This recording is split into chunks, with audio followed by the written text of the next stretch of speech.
Вітаем вас, беларуская служба радыё Свабода. Мы ў жывым эфіры з Гомлі. Цяпер тут неўзабаве пачнецца агітацыйны пікет кандыдаткі ў прэзідэнткі Святланы Ціхановскай, а таксама удзельніц яе аб'яднанага штабу Марыі Калеснікаў і Веранікі Цапкала. Сёння аб'яднаны штаб у Гомельскай вобласці ўжо правялі два пікеты. Гэта Рэчыца і Жлобін. І мы ўжо ведаем з навінаў ад штаба, што кандыдатка і яе сяброўкі яе штаба ўжо ў Гомлі. Вот тут это цэнтр інклюзіўнай культуры, як мы ведаем. Тут на пляцоўцы перад гэтым будынкам сабраліся людзі, жыхары Гомля. Мы тут трохі пагаварылі з людзьмі ўжо перад пачаткам. Не толькі з Гомлі традыцыйна сюды прыехалі людзі і з іншых гарадоў і вёсак Гомельскай вобласці. Ну, тут зручна, мабыць, праводзіць пікет, але людзей досыць шмат, таму мы заранёў выбачаемся, калі ў нас будуць тэхнічныя нязручнасці, калі трансляцыя будзе перарывацца, бо мабільныя сеткі не заўжды вытрымліваюць гэтай колькасці людзей у адным месцы. Ну, таксама яшчэ і дождзік пачаўся тут, як толькі мы пачалі эфір, але паводле прагнозаў надвор'я не абяцаюць моцнага дажджу. Пакуль ёсць пару хвілінак, мы вот паспрабуем паразмаўляць з людзьмі. А можна, вот, напрыклад, да вас звярнуцца? Мы ў жывым эфіры радыё Свабода. Да, раскажыце, калі ласка. Я не вельмі мог так размаўляць. Да. Скажыце, калі ласка, які тут настрой на выбары ў Гомлі? Агульная млявасць, абыякавасць да жыцця. Не цікавыя гэтыя выбары? Нет, не знаю даже. Я уже давно разочаровался во всем. І ніхто вам не падабаецца і не ведаеце, за каго галасаваць? Чаму у вас такі настрой скептычны? Никакой. Так а чаму, патлумачце, чаму так? Я не слышу просто. Чаму такі настрой скептычны? Уже давно разочаровался. В Беларуси, в стране и в людях. Уже не доверяю никому. Эх, ну вот вы першы чалавек, да якога мы падышлі ў гэтым стрыме, і вы так адразу задаеце такі трохі, як сказаць, негатыўны роспачны настрой. Няўжо нічога добрага не адбылося за гэты час? Ну, были, конечно, моменты такие доброго, а так ничего не вижу. Как Святлана Ціхановская падабаецца вам? как женщина, да. А як кандыдатка ў прэзідэнты? Не знаю, нет. А чаму не? Не знаю. Не нравится мне. Ну, она не может быть президентом, это так просто. Как говорится, ну да, правильно то, что там, как она придет там к власти, там новые выборы. Но я, например, сейчас не вижу уже тех кандидатов. Миленкевич когда-то, да, голосовал, и, там, Зенон Поздняк, а остальные их нет. Как говорится, белорусская оппозиция уже сама себя изжила давно. Дзякуй вялікі. Вось з такога меркавання мы пачынаем стрым у Гомлі. Так, да каго яшчэ падысці? Маладыя людзі, можна да вас падысці ў жывым эфіры радыё Свабода? Як у вас настрой на гэтыя выбары? Раскажыце, што думаеце? Я думаю, что уроки 10 и 15 года будут извлечены, так сказать, и мы справимся, мы победим. Все возможно. Мы тут вот з першым гамельчуком, да якога мы падышлі, у яго абсалютна скептычна-крытычны настрой, ён не верыць у гэтыя выбары, не верыць у тое, што штосьці зменіцца, ніхто яму не падабаецца. А у вас хто? Хто ваш фаварыт на гэтых выбарах? Я верю объединенному штабу Тихановской Бабарика Цапкала, верю ее обещаниям провести впоследствии честные выборы. И это новая позиция, это не те, не в обиду им сказано, старики, которых поддерживали наши родители, бабушки, дедушки. Я думаю, все решится сейчас. Общество все-таки изменилось за эти 20 лет, 10 лет, прошу прощения, 10 года. Наше поколение выросло. Мы совсем молодые еще. И мы мыслим иначе. В отличие от поколения, выросшего при советской власти, мы, можно сказать, не так боимся последствий. Возможно, нам нечего терять даже. Конечно, пафосно звучит, но все же. Терять нам особо. У нас 5 кандыдатаў у Беларусі на гэтыя выбары. Хто вам падаецца найбольш інтарэсы моладзі выказвае? Ну, наверное, очевидно, мы же здесь. Очевидно, кто?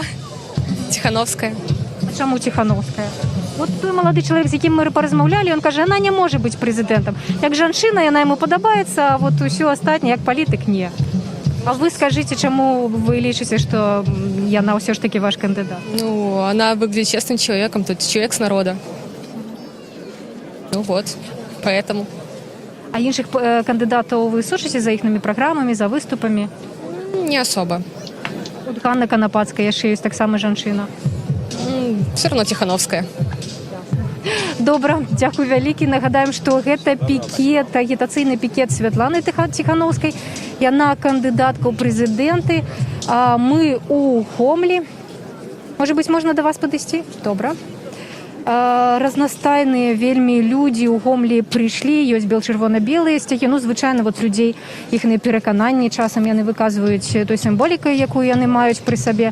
Так што ёсць бел-чырвона-белыя сцягі. Хадзіў тут два мужчыны такога сталага веку са сцягам Расеі таксама на гэтым пікеце ёсць.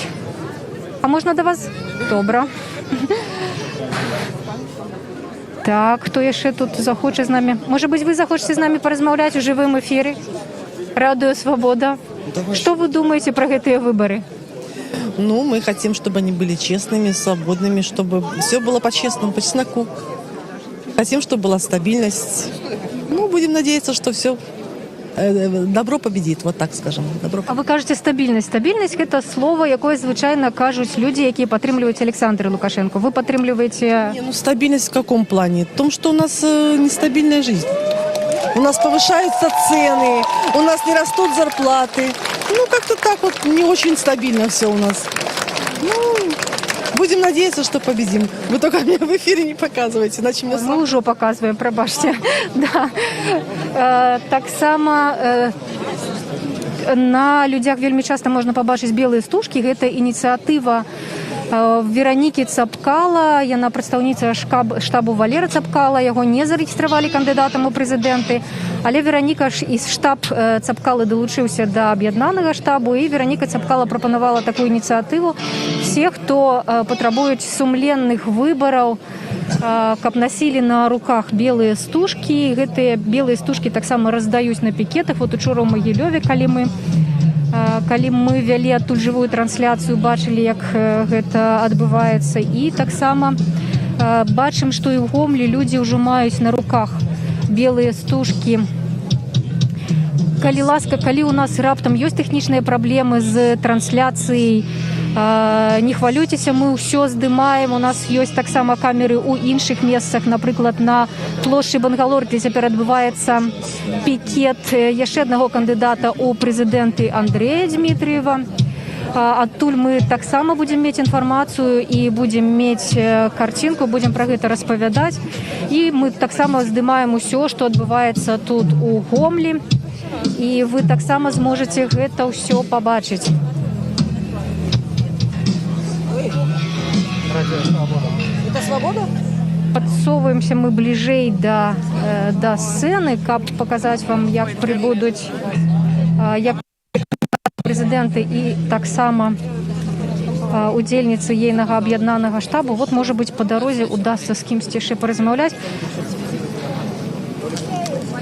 Радио Свобода. Да, Радио Свобода. Дзякуй вялікі. Вельмі часта людзі падыходзяць у розных месцах, дзякуюць нам за працу. Гэта вельмі прыемна, просто словамі не перадаць, як мы ўдзячныя за тое, што вы нас глядзіце. Гэта самае галоўнае, дзеля чаго Радыё Свабода працуе. Гэта ўвага і давер нашых гледачоў, чытачоў, тых, хто нас слухае. Все семьей малявали? Да, мама, папа и дети. Вот, вся семья в сборе. Полдня было потрачено, и вот что получилось. А чему вы потребуете менавіта гэтага? Ну, надеемся, что 2020 год будет переменным, будут честные выборы. Просто устали ложь слушать 26 лет, каждый год одно и то же. В новогоднее поздравление за 26 лет одно и то же. Год будет тяжелый, крепитесь. Уже просто людям надоело. Як ваша сім'я? Ви з Гомлі самі? Да, сами Як из Гомеля. живете ви тут? Сами из Гомеля. Як живете ви тут? Як у вас настрой? Хапає вам заробка у вас? Хотелось бы лучше, поездивши по заграницам, обратили внимание на то, что пенсионеры минимум на 15 лет выглядят моложе наших. А скажите, вот вот штаб Ціхановскай, яны прапануюць такую ініцыятыву по падліку галасоў у інтэрнэце. Яна вам зразумелая, вы будете ею карыстацца? Я половина слов не понимаю по белорусскому. Не слышно просто. Половина. Добра, але мы вас чуем. Дзякуй вам вялікі за меркаванне. Дзякуй. Проходите, здравствуйте. Добрый Занимайте любое место, где вам удобно вести. Дзякуй.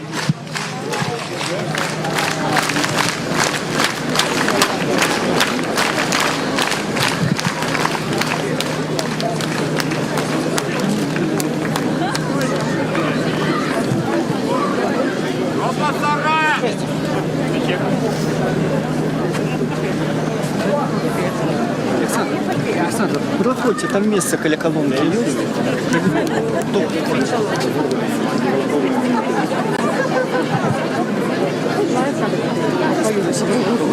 Когда отключились подорожники? Чакаю гомель прымецца і Святланы Ціхановскай. Гэта ўжо трэці будзе сёння яе пікет агітацыйны. Былі яны сёння ўжо ў Рэчыцы, у Жлобіне. Учора ездзілі па Магілёўскай вобласці і, канешне, самыя такі уражлівыя фотаздымкі, рэпартажы прыйшлі з Бабруйска. Тут ужо, напрыклад, у мяне ў Фейсбуку сябры пішуць, што Бабруйск — гэта іхны любімы горад цяпер беларускі. Там найбольшая колькасць людзей, калі параўноўваць з насельніцтвам гораду, сабралася. Ну вот мы цяпер тут забраліся на прыступкі і можам таксама паказаць, колькі людзей прыйшло у Гомлі. Пікеты Святланы Ціхановскай звычайна вельмі добра арганізаваныя. Вот ёсць вядоўца, кожны раз ёсць стрым і ад самога штабу, які яны вядуць у сваіх сацыяльных сетках. Так што можна за ўсім назіраць онлайн, што адбываецца тут. За кожным словам сачыць кандыдаткі ў прэзідэнты і таксама сябровак ейнага аб'яднанага штабу Марыі Калеснікавай і Веранікай Сапкала.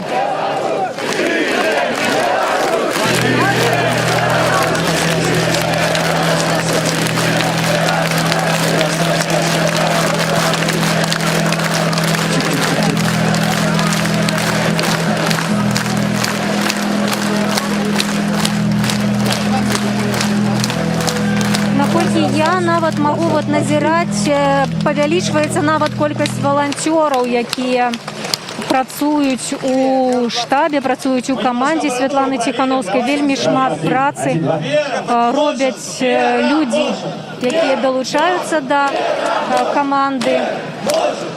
Святлана Ціхановская ўжо нават закрыла збор сродкаў на сваю кампанію. У рэкордныя тэрміны людзі назбіралі грошы. Итак, друзья, привет, добрый вечер, Гомель! Не слышно, как настроение? Еще раз!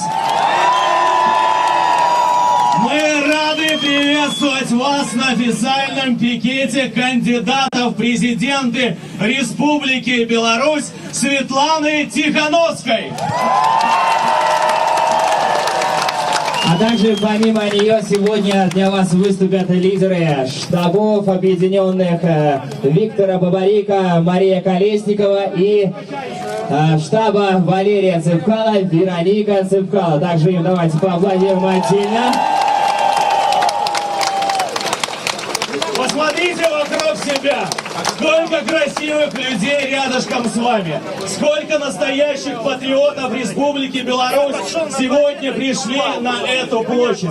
Вы большие молодцы, вы никого и ничего не боитесь. Вы доказываете всему миру, что мы свободный народ. Аплодисменты вам! Друзья, и сразу маленький организационный вопрос для всех вас. Мы снимаем на весь мир, стрим ведем. И понятно, что все вы хотите как можно скорее выложить все, что здесь происходит в наши соцсети. Но невозможно так сделать, потому что зависает у нас трансляция, поэтому я бы хотел всех попросить в данную секунду поставить, нет, я не запрещаю вам снимать видео, вы сейчас поставьте все ваши телефоны на авиарежимы, это очень важно. Снимать можете все, что здесь происходит, но выкладывать желательно все потом. Если можно, тогда вся страна, весь мир, поверьте, сегодня много кто смотрит все, что происходит вокруг, поэтому это очень важно. Поэтому давайте сейчас сразу, друзья, поставим все на авиарежим, ну и впоследствии будем смотреть все, что происходит вокруг. Дорогие друзья, нам поступила информация, что могут быть разного рода провокации. Мы должны действовать по закону. Мы должны действовать по Конституции Республики Беларусь. Ни в коем случае не поддавайтесь на провокации. Я вижу сегодня здесь много красивых, сильных, накачанных мужчин. Ребята, если вдруг вы будете видеть в толпе неадекватных людей, просто обойдите их стороной. Никого не нужно бить, никому не нужно угрожать. Знаете, эти провокаторы, они хотят помешать нам. Друзья, и также день у нас начался с 11 часов утра. Я понимаю, что наше трио ездит каждый день по всей стране, каждый день очень много городов. И, конечно же, силы их не бесконечны, поэтому для них будет очень важно любая ваша поддержка в виде ваших аплодисментов, оваций. Поверьте, это чувствует и заряжается дополнительно. Поэтому давайте сейчас немножко вас подогреем и проверим, как настроение, Гомель!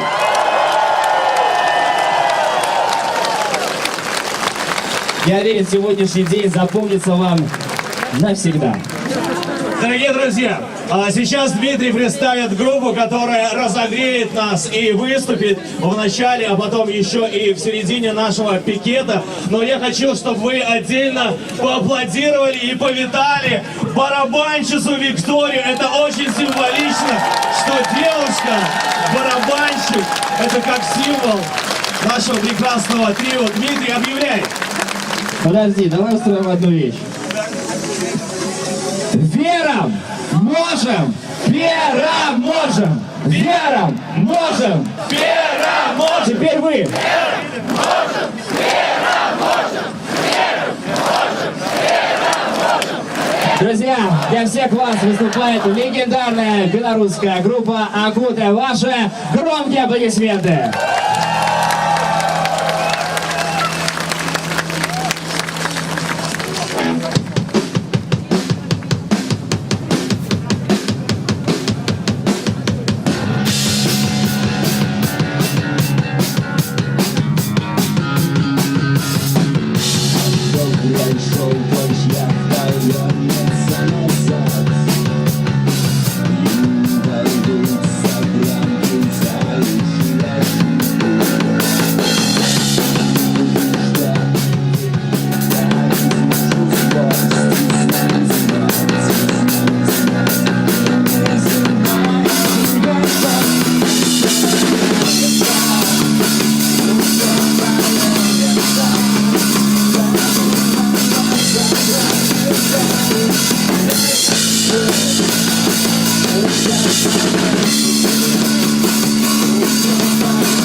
За окном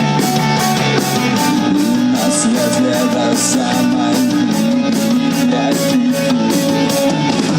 пустое зяние под ногами здесь есть. И с нами смерть, и с нами смерть, и неземная прихожу. Повернется, все повернется, как ворваться трамки взяющие шины. Удар по лестнице, все повернется, все повернется, повернется, что было.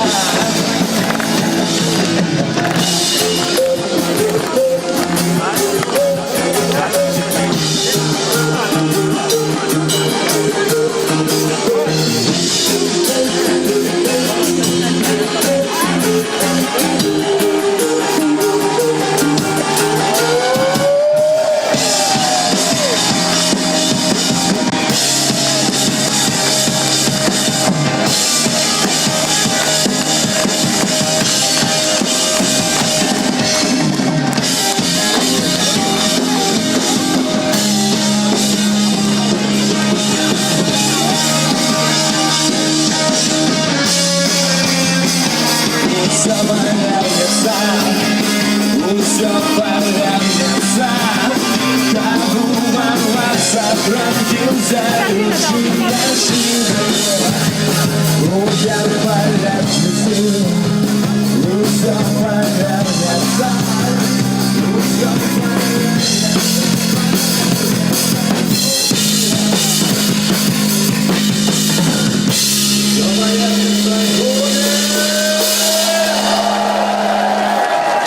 Дякую, великий.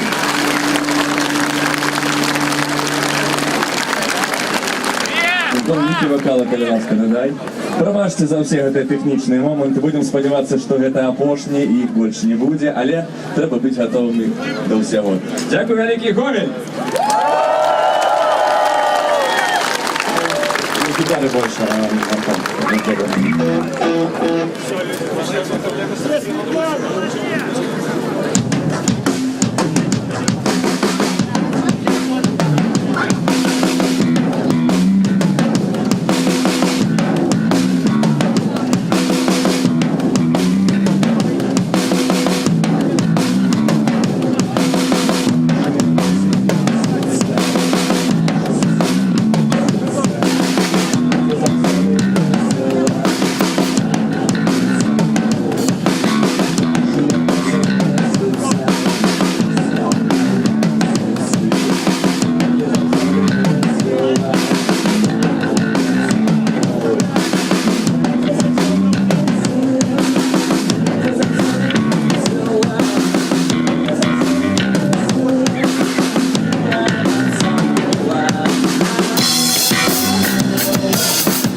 все твои тайные стежки. Застанется обняне. Бежи, бежи на самом дне. Ветер тихо шепча, немолчимо обняне. Бежи, бежи, гляди, размер моря. Сердце называется тобой. Скажи, я не отстану. Взлетают километры и дожди. За усёды с нами. Просто не смогу натворить. Назадные раны, назадные раны.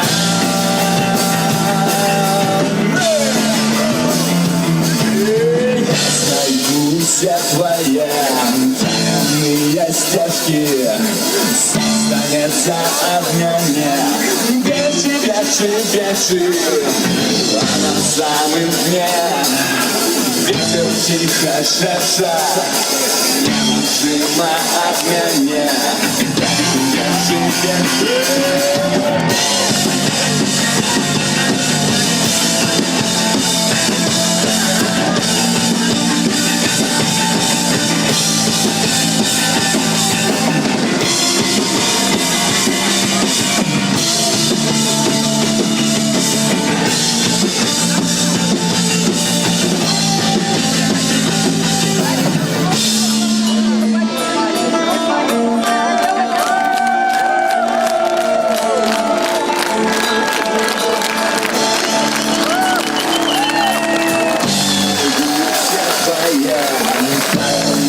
Стежки, застанется обняне. Бежи, бежи, бежи, а на самом дне ветер тихо шепча, немолчимо обняне. Бежи, бежи, бежи, я знаю все твои тайные стежки. Застанется обняне. Держи, держи, а на самом дне держи, держи,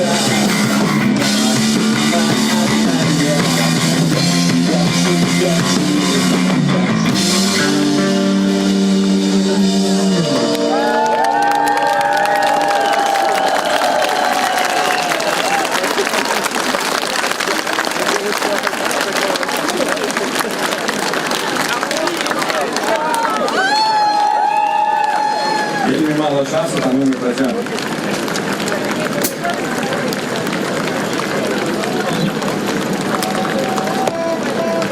Он перевод больше не падает. Все, что смогло,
Летишь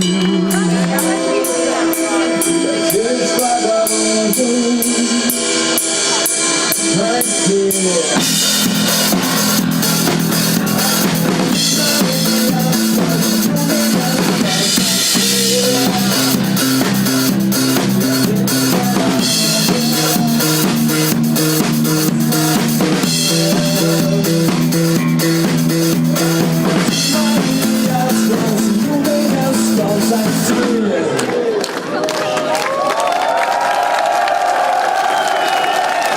Дякую за великий, дякую. Ну что, все. Друзья, давайте еще раз поддержим группу Агуда громкими аплодисментами.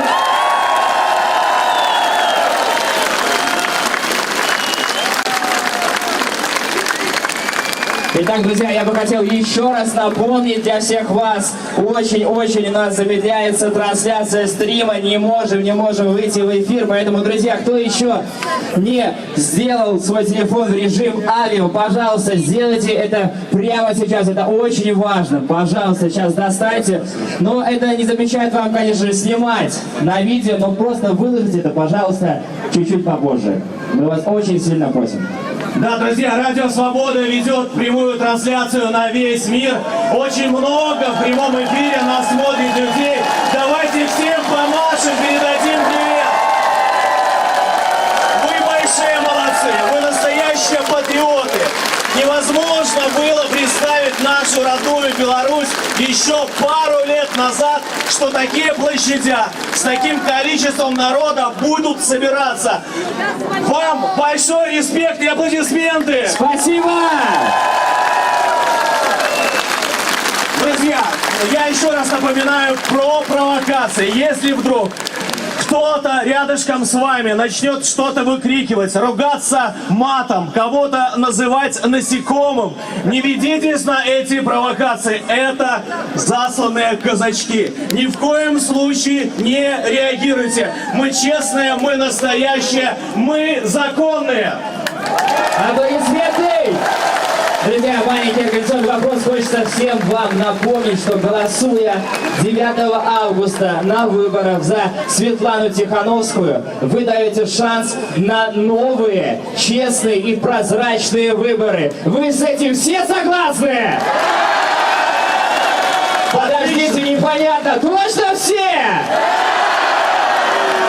Отлично, друзья! Нам подсказывают, что Светлана Тихановская вместе с лидерами объединенных штабов уже здесь. Давайте громко позовем Свету! Света! Света! Света!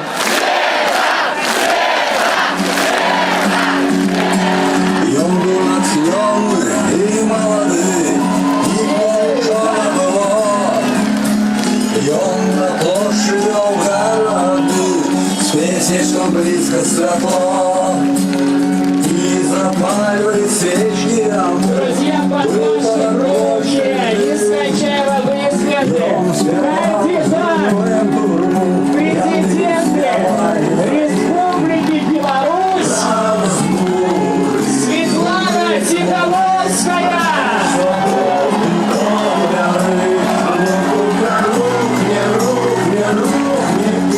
А также лидер штаба Виктора Бабарика Мария Колесникова и лидер штаба Мария Цыпкала Вероника Цыпкала.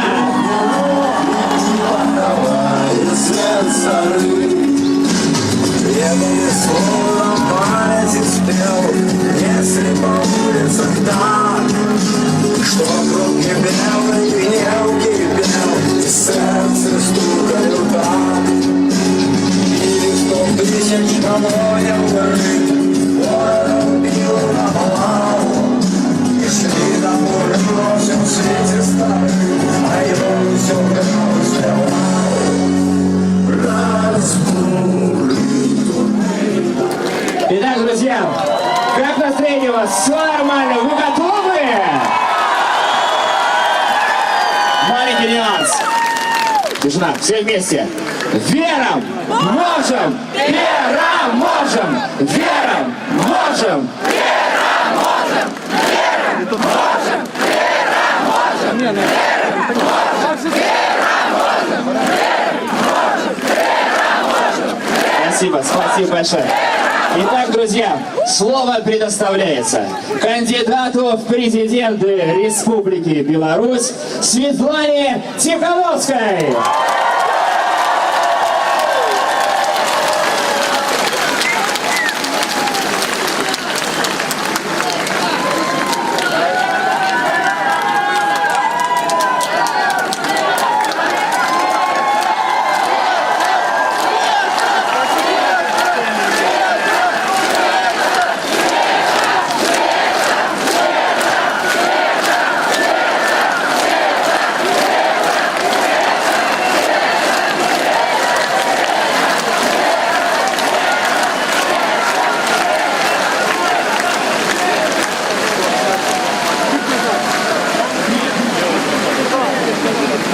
Ну, здравствуй.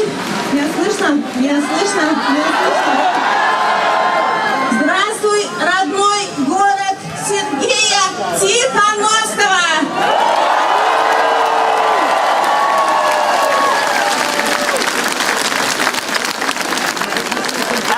Почему с обмана начинаешь? Почему скрыла доходы?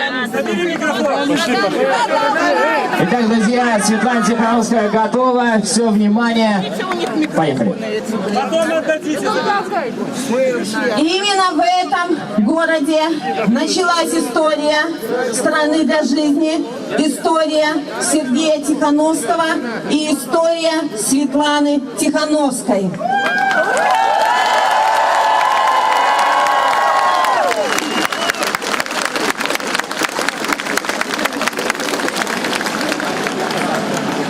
Меня зовут Светлана Тихановская, и я кандидат в президенты Республики Беларусь.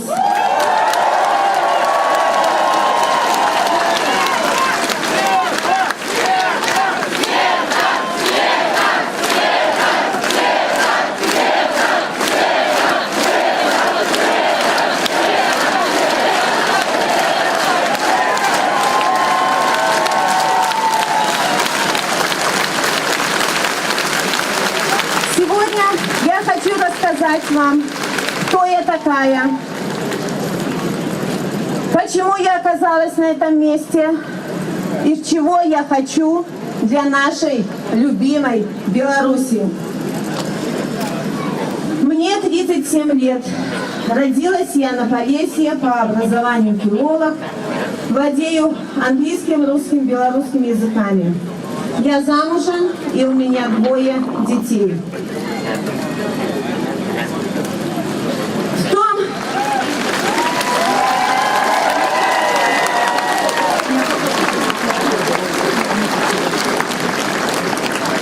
В том, что я стою на этом месте, заслуга моего мужа Сергея Тихановского, который здесь родился, который здесь вырос. Да, спасибо, Сергей.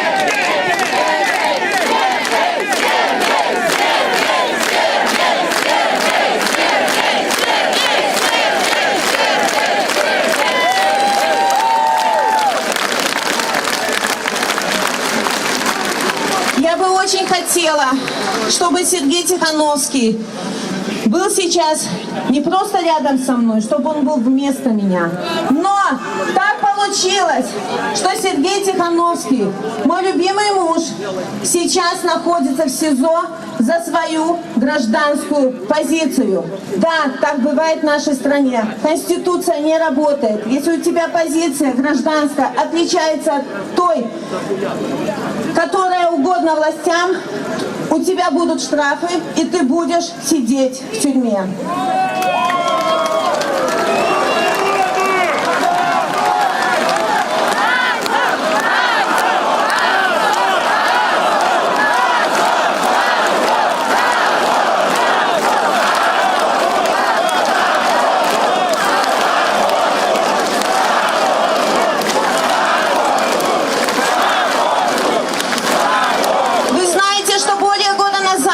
Тихановский создал свой канал «Страна для жизни», в рамках которого он рассказывал о коррупции, он рассказывал о бесхозяйственности в нашей стране, он разговаривал с людьми разных профессий. У у которых спрашивал, как им работается, все ли хорошо. Далее он поехал по стране, чтобы заехать в каждый маленький и большой город, чтобы встретиться с простыми людьми, такие как я, такие как вы, чтобы спросить, как им живется, чтобы дать им микрофон, чтобы люди впервые за более чем 20 лет могли сказать о том, что накипело, о том, что они на самом деле думают о своей жизни в нашей стране. Им раньше никто никогда не давал слова.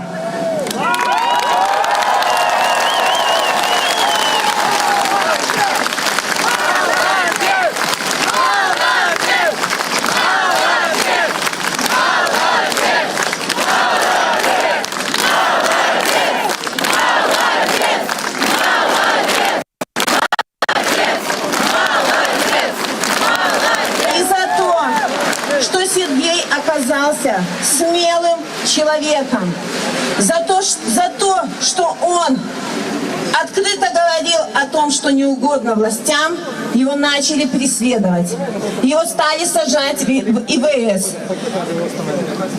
Людей, которые приходили к нему на интервью, просто людей, которые говорили правду, стали наказывать штрафами и тоже привлекать к административной ответственности. И Сергей пропускал каждую историю через себя. Вы не представляете, каким он выжатым приезжал каждый раз домой, когда он слышал всю эту боль. Он понимал, что это нужно менять. Не должно быть наши белорусы, прекрасные люди, прекрасные, но просто запуганные. И он понимал, что нужно что-то менять. И люди, его сторонники попросили, баллотируйся в президенты. Это был год новых выборов президента. И люди попросили, пожалуйста, иди, ты сможешь все изменить, ты сможешь построить страну для жизни, для нас, для себя, для наших детей. И он объявил о том, что он собирается стать президентом. Но, к сожалению, в это время он находился в ИВС, и его документы не приняли. И глядя на то, как много труда он вложил в свой проект, какой болью отзывались в нем все эти истории. Люди поверили ему, люди поверили в него. Я не могла просто так это оставить. И я пошла вместо него и зарегистрировалась претендентом, кандидатом в президенты.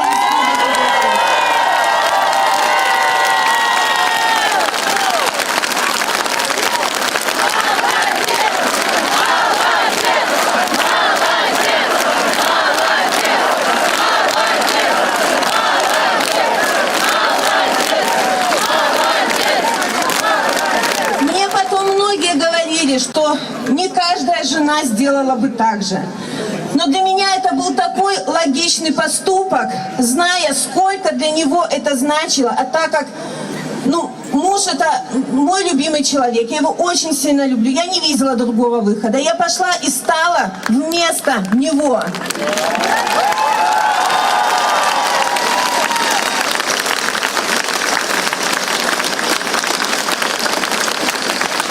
Вы знаете, это был тяжелый путь. Это был очень тяжелый путь. Давили, пока Сергей находится в СИЗО. Ему создают невыносимые условия там. Его сажают в карцер несколько раз, вообще по незначительным, из-за паутины, из-за того, что он не побрился, когда у него нет этих бритвенных принадлежностей. Его сажали в карцер. Это было давление на меня. Я больше чем уверена, чтобы я сдалась. Этот звонок, во время которого мне сказали, что меня посадят, что моих детей отдадут в детский дом, это было давление. Я была несколько раз в шаге от того, чтобы сдаться. Но я не смогла предать вас. Я не смогла предать вашу веру в перемены.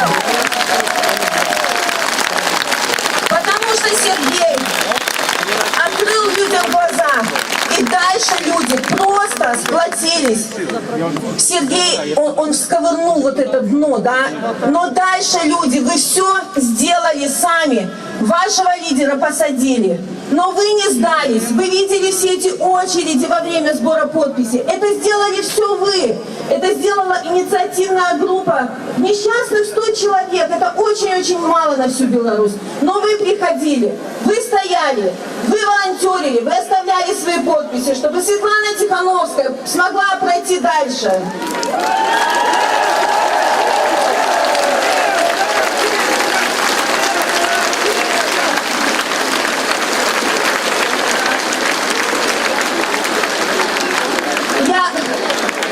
Я вам всем очень благодарна. Только с вашей помощью я стою сейчас здесь.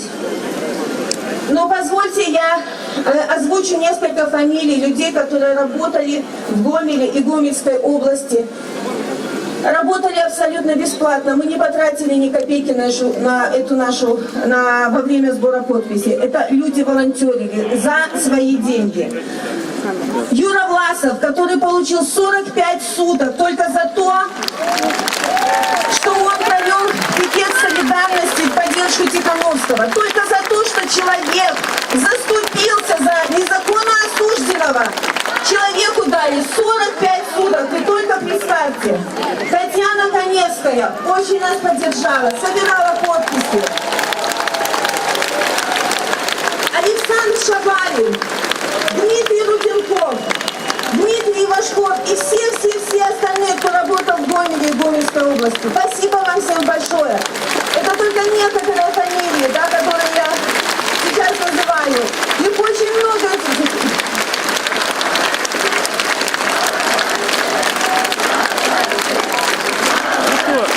Ну что, я их пролазил.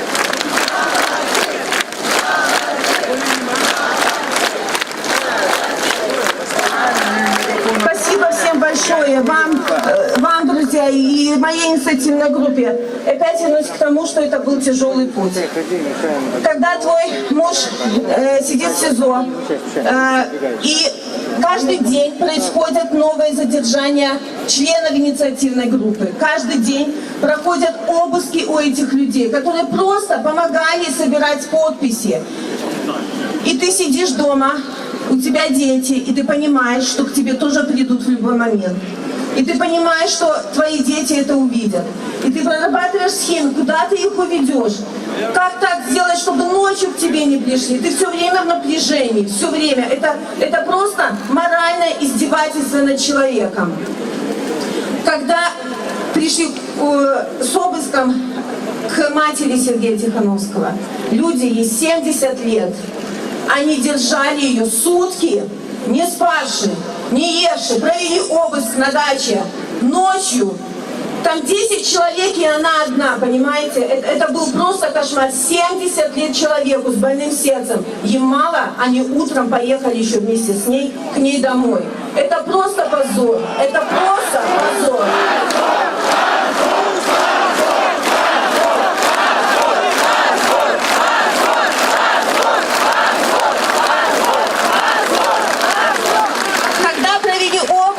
У Сергея Тихановского на офисе. Первый раз пришли, аккуратно провели обыск, ничего не нашли. И я так понимаю, что в отместку за то, что ничего не нашли, они пришли второй раз. Они там все поломали. Они поломали все столы, они разбили, там такая циклорама, которую Сергей очень долго делал, чтобы снимать там записывать свои видеоролики. Они просто пробили дыры. Они все перевернули. Они там порвали диван. И понимаете, я туда зашла, это просто изверги. Это был не обыск. Это... Как это назвать?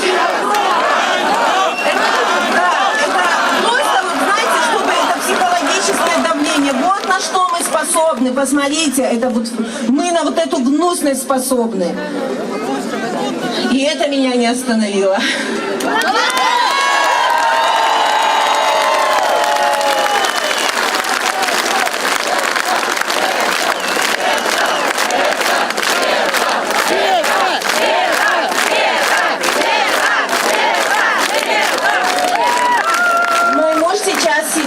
Я вынуждена была после этих угроз увести своих детей подальше, потому что я знаю, что власти не остановятся ни перед чем. И Вы знаете, я своему сыну старшему, ничего, у меня дочка еще маленькая, старшему сыну ничего не рассказывала, потому что у нас папа уехал в командировку, мы папе рисуем картинки, тоже в командировку, пишем письма в командировку, он скоро к нам вернется. Но когда ребенок, они же сейчас все в интернете, посмотрел на ютубе мое выступление. Почему не рассказать детям? Ну, знаете, мне тоже их жалко, чтобы не травмировать пока. Но он сейчас все понял. И вы знаете, он мне вчера прислал сообщение, которое просто в очередной раз перевернуло мой мир и убедило меня в том, что мы должны идти до победы. Я сейчас вам его зачитаю. Ребенок мне мой пишет: «Мама, с тобой все в порядке? Мне жалко тебя, и мне страшно за тебя». Вот, с устами ребенка глаголит истина. Нашим детям страшно.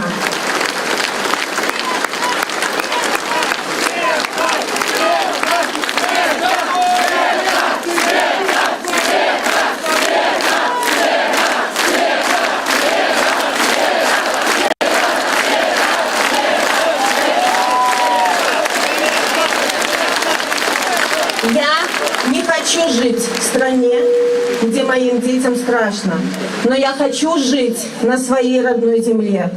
Поэтому единственный выход – это сделать так, чтобы моя родная страна стала страной, в которой не страшно.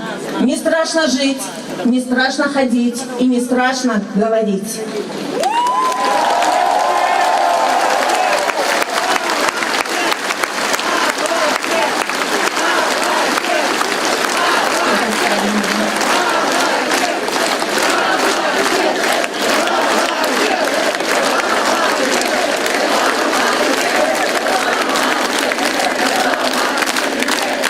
Друзья, я буду до последнего топить за своего мужа. Он мой кандидат. Но во время сбора подписей мы видели очереди не только к Сергею Тихановскому.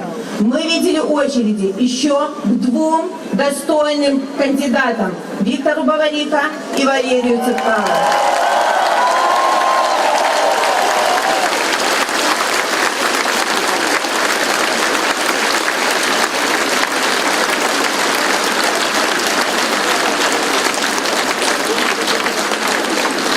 И после того, как власти увидели, что к ним тоже собираются огромные очереди, они не могли допустить, что еще два сильных конкурента появятся у власти. И что же случилось? Виктора Бабарико за какое-то непонятное экономическое преступление сажают в тюрьму. У Валерии Цепкало более 50% подписей, ваших подписей, отправляют в мусорку. Вас отправили в мусорку, вас нет для власти, ваших подписей не существует. И власть увидела в этих трех мужчинах для себя угрозу. Но они не поняли, что угроза для власти – это не кандидаты. Угроза для власти – это мы все. Мы люди, мы жители нашей любимой Родины.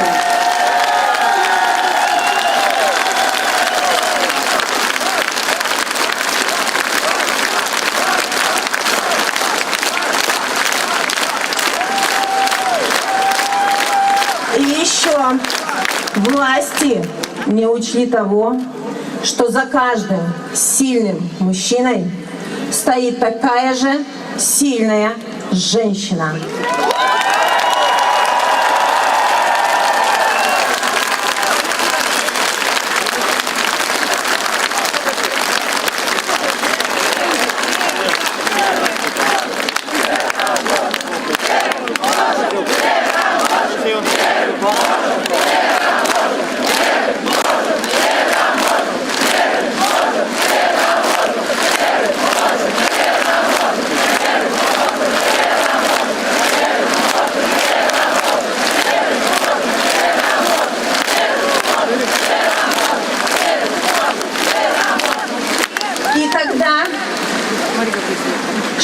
Виктора Бабарика и штаб Валерия Цепкала предложили свою поддержку, кандидату в президенты Республики Беларусь Светлане Тихановской. Светлана Тихановская сразу же согласилась. 15 минут хватило 3 женщинам, чтобы сделать то, чего не смогла сделать власть. Объединиться. Мы объединили 3 потока людей в один мощный поток, который...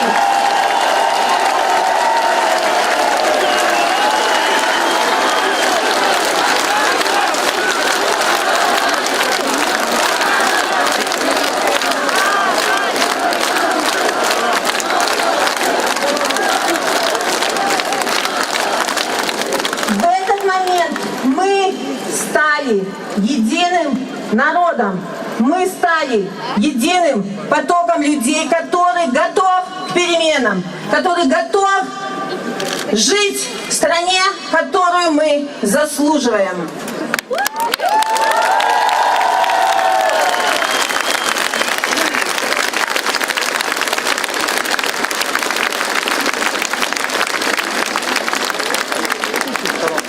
Ух, устала.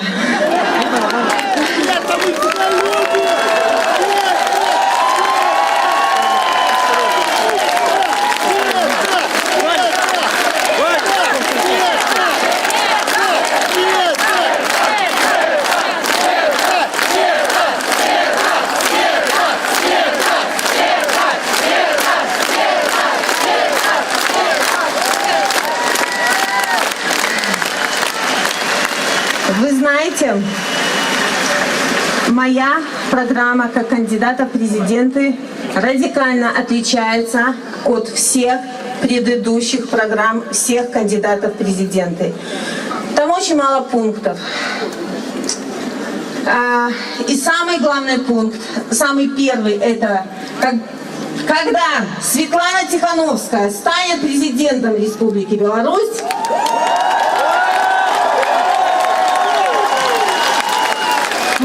освободим политзаключенных, и наши мужчины наконец-то будут с нами.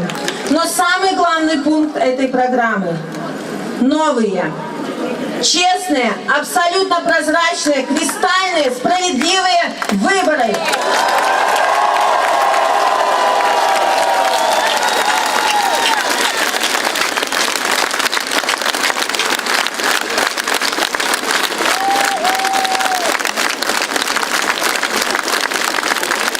Все вы знаете, что Светлана Тихановская не политик. Я никогда этого не отрицала. У меня нет программы изменения Беларуси, но она есть у мужчин, которые не были допущены к предвыборной гонке. Мне не нужна власть. Я хочу детей, я хочу мужа и дальше хочу жарить свои котлеты.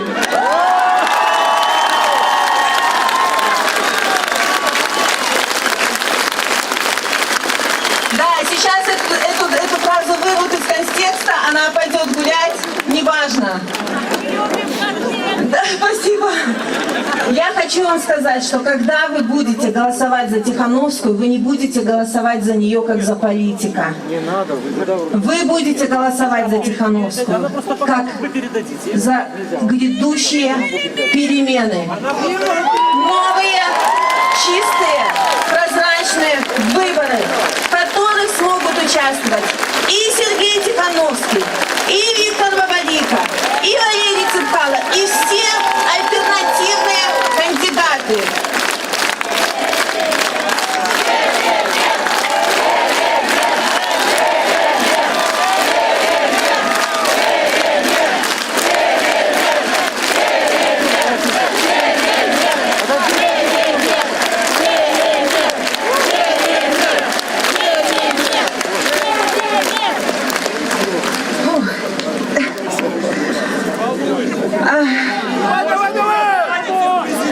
И вы знаете, не, ребят, я не останусь президентом. Это не мое. Люди поверили не мне, не как политику. Они поверили в то, что я буду выполнять выполнять свои обещания. Я выполню свое обещание. В течение полугода, 6 месяцев, будут проведены новые выборы. Вы можете выбрать кто вам ближе. Там будут представлены программы с четким планом, как вывести Беларусь на новый уровень. Как сделать Беларусь европейской страной, да, вывести на уровень европейских стран. Мы можем это сделать. У нас прекрасный народ, трудолюбивый. Вы умеете работать. Вам дадут возможность работать и зарабатывать. Вы все это прочитаете в этих программах. И вы сможете пойти за тем кандидатом, который будет вам ближе. И сможете проголосовать. И ваши голоса не выбросят в мусорку. Выборы будут абсолютно честными, прозрачными, кристальными. Да.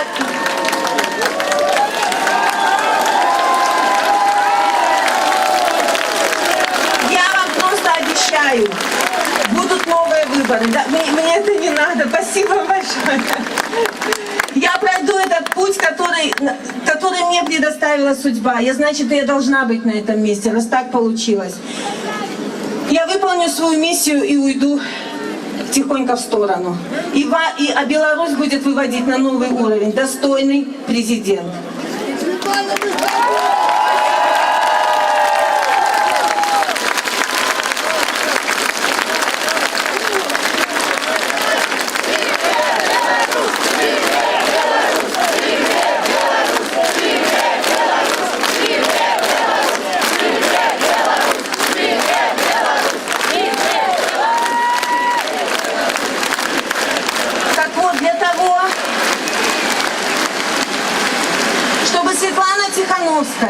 Стала президентом, стала новым президентом Республики Беларусь, вам ни в коем случае нельзя приходить на участки, на избирательные участки заранее.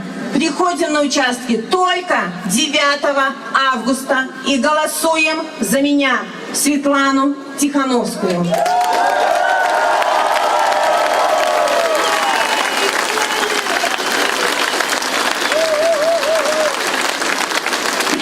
Участие во всех инициативах, которые снизят риск фальсификации. Они чуть попозже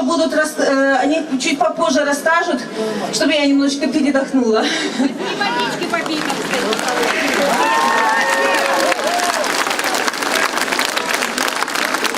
Вы знаете, что я сейчас хочу обратиться к белорусам, которые по каким-то причинам не живут на своей родине. Многие белорусы уезжают работать в другие страны, либо уехали туда в поисках лучшей жизни, но они все равно остаются белорусами, и у них есть право голосовать.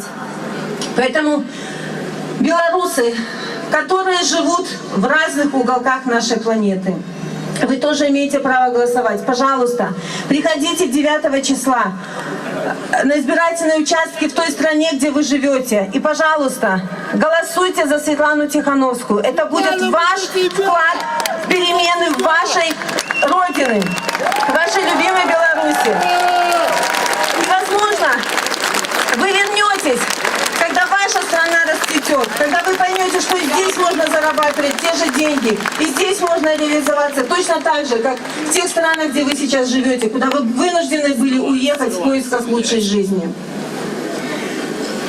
Спасибо.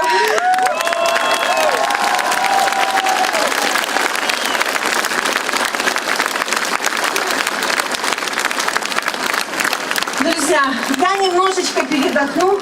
И я сейчас дам слово своим боевым подругам, которые стоят рядом со мной. У них есть что сказать вам.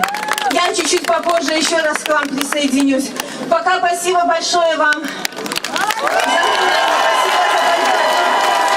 Итак, друзья, кандидат в президенты Республики Беларусь Светлана Тихановская. Ваши аплодисменты.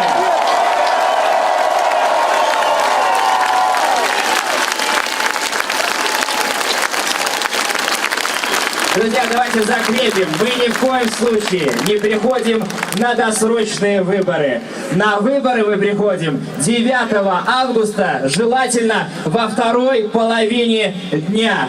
Ваш голос, ваш независимый голос может дать многое этой стране. Посмотрите вокруг, посмотрите, обернитесь, сколько нас. Вы уважаете свой голос?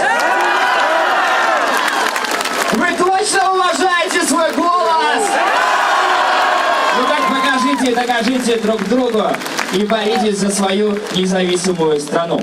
Итак, друзья, сейчас слово предоставляю лидеру штаба Виктора Бабарики Мария Колесникова.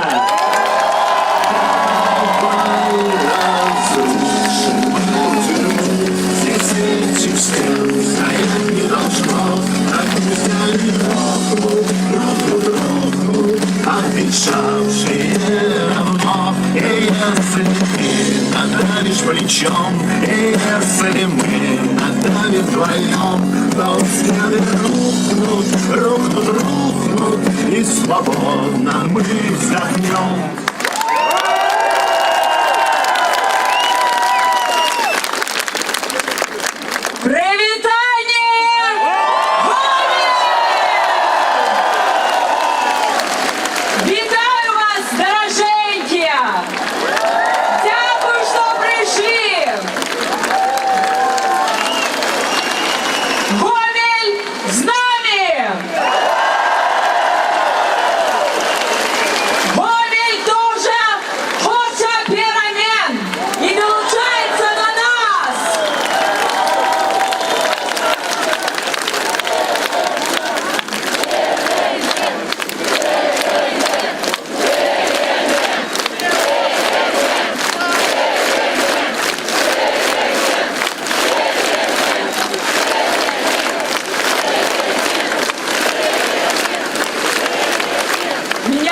Мария Колесникова.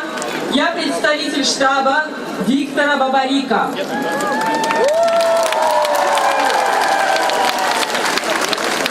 Для меня огромное счастье сейчас быть вместе с вами, видеть ваши горящие глаза.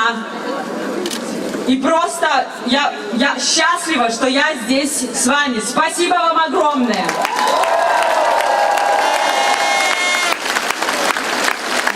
Я хочу прочитать.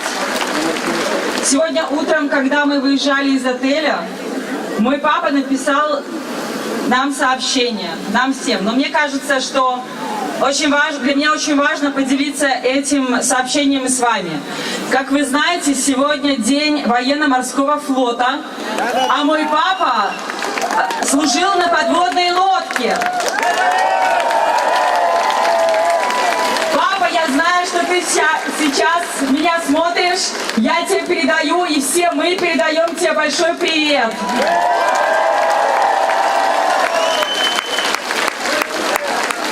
Сообщение от папы. Дорогие мои, восхищаюсь вами и активностью ваших сторонников. Сегодня день ВМФ, и как старый моряк пожелаю 7 футов под килем вашему кораблю и всей команде. Это старинное и самое емкое морское пожелание. Успехов и удачи всем нам!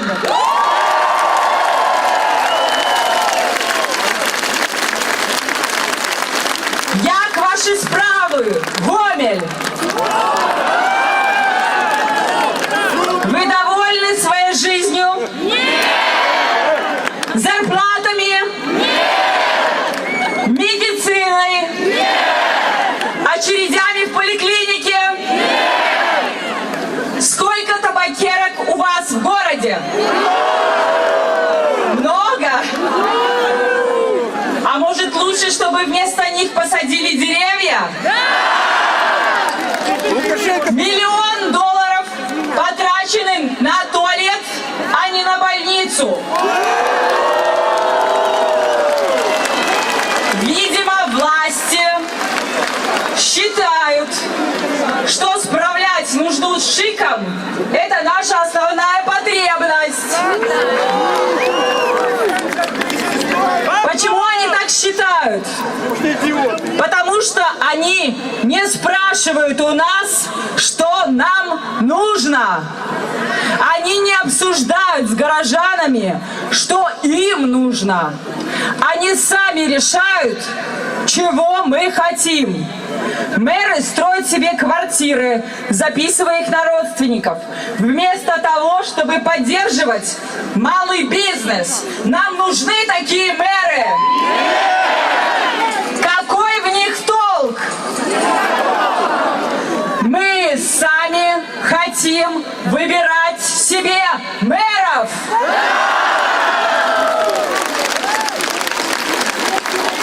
Мы гордимся Гомелем, его заводами и фабриками. Но мы грустим от ситуации с предприятиями и их рабочими. Власти ставят себе в заслугу, что они сохранили предприятия. Но сохраненные заводы – это заслуга людей, которые на них работают. Работают всю жизнь за очень-очень маленькие деньги. А давайте вместе с вами сейчас представим новую страну, в которой мы будем жить, когда этот кошмар после 26 лет наконец закончится. В этой новой стране рабочий не равно бедный. В новой стране, как сейчас во всем развитом мире, работник эффективного предприятия – это уважаемый человек, который живет в достатке. Это то же самое, что и айтишник. В новой Беларуси должно быть так же.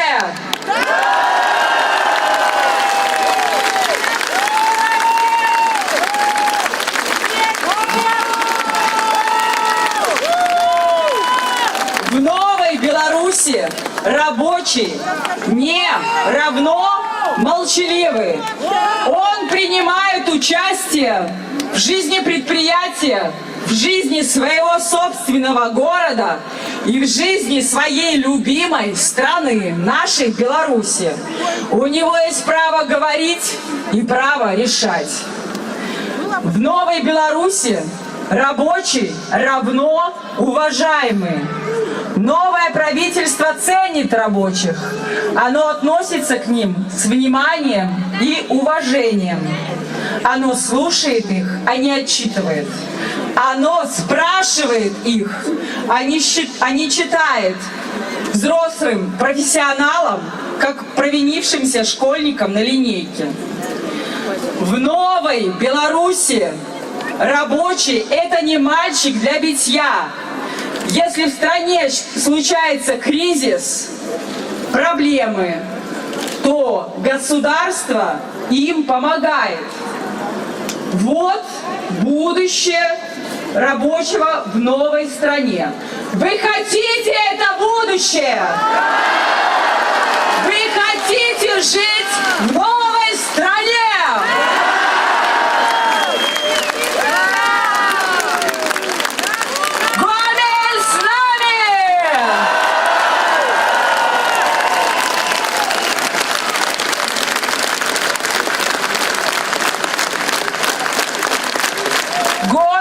Очень пострадал от Чернобыльской катастрофы. Вам досталось больше всех. Но разве так много изменилось за эти годы? Власть скрывала от нас информацию про Чернобыль, размениваясь здоровьем своего народа. Сейчас она делает то же самое, но с коронавирусом. Цифры занижены в несколько раз, но реальных цифр не знает даже сам Минздрав. Чиновники так запугали врачей на местах, что настоящую статистику просто никто не знает.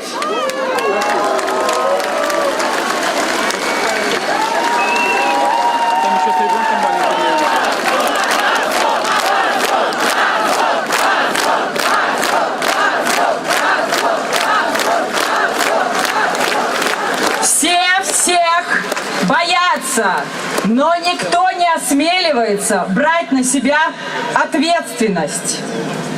А люди в это время умирают.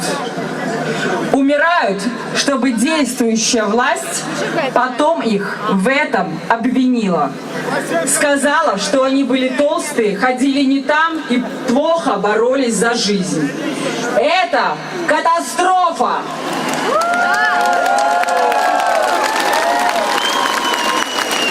Сейчас власть пытается нас убедить в том, что у нее высокий рейтинг. Если у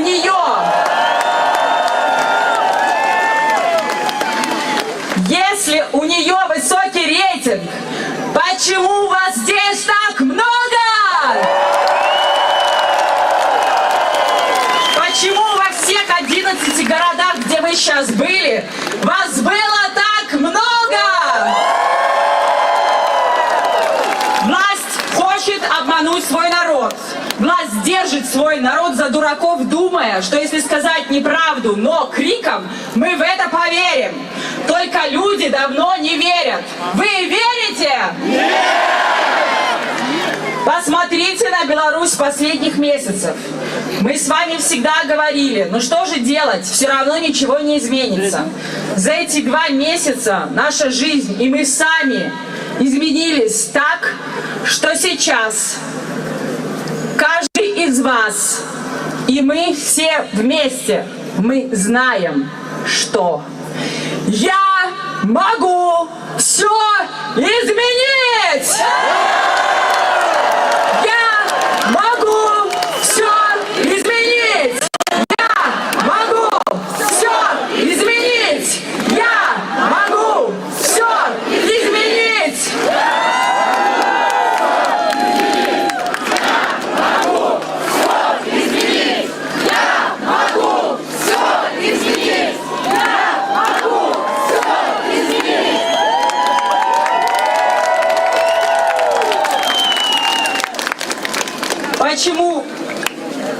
Почему врачи, которые должны спасать наши жизни, делают это за нищенские зарплаты? Разве это нормально? Нет! Почему военные, которые учились защищать свой народ, должны выполнять бессовестные приказы власти? Разве это нормально? Нет! Почему пенсионеры, которые трудились всю свою жизнь, должны жить впроголодь? Разве это нормально? Нет! Почему учителей, которые воспитывают всю жизнь наших с вами детей, заставляют подделывать бюллетени? Разве это нормально? Нет! Почему сейчас так важно проявлять несогласие с властями? На наше законное право подавать жалобы власти плюют нам в лицо отказом и отписками и вызывают против нас ОМОН. А нас это только вдохновляет. Мы должны продолжать додавливать власть любыми законными методами, выражать мнение и показывать свое несогласие. Сейчас фиксируется каждая отписка, каждое недобросовестное выполнение своих обязанностей чиновниками, каждая попытка фальсификации на выборах 9 августа будет зафиксирована и обнародована. Каждое нарушение закона не исчезнет и не забудется. Сейчас чиновники, судьи, силовики оставляют следы, как никогда раньше. Следы, о которых узнают их друзья, семьи, соседи и коллеги. Мы призываем их не бояться властей, не идти против своего собственного народа, а стать с ним плечом к плечу.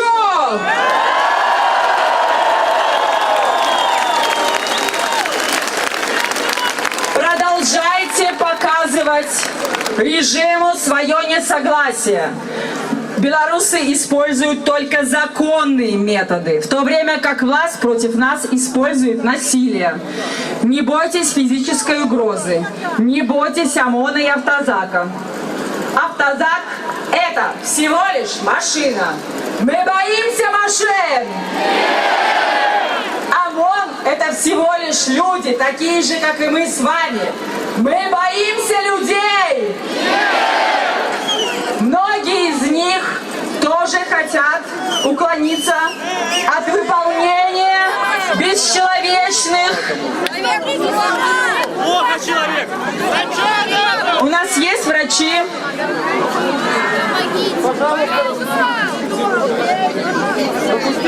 Воды принесите, пожалуйста. Дайте немного места. Дайте немного места.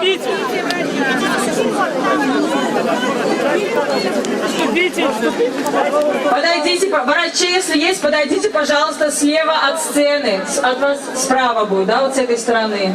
Там стало плохо человеку.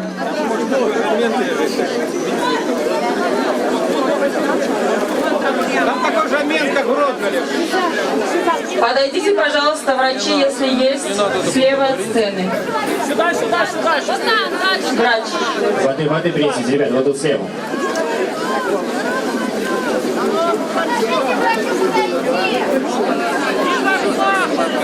Врач уже вышел.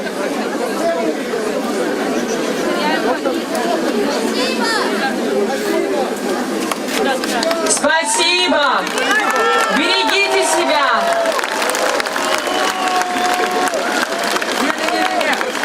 В ту сторону.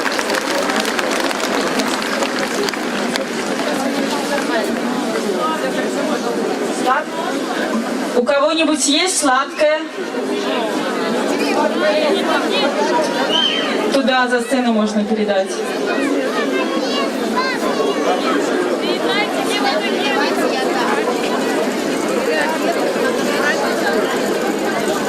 Если есть сладкое, передайте, пожалуйста, сюда, да.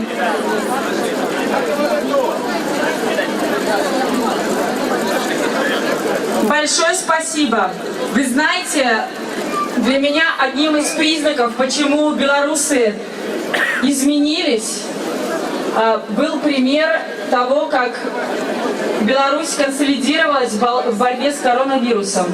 Как мы все и вы все помогали друг другу, собирали деньги или какие-то средства индивидуальной защиты. И вот сейчас мы с вами увидели такой же пример, когда мы готовы помочь все вместе людям, которым может стать плохо и которым наша помощь может быть нужна. Спасибо вам большое.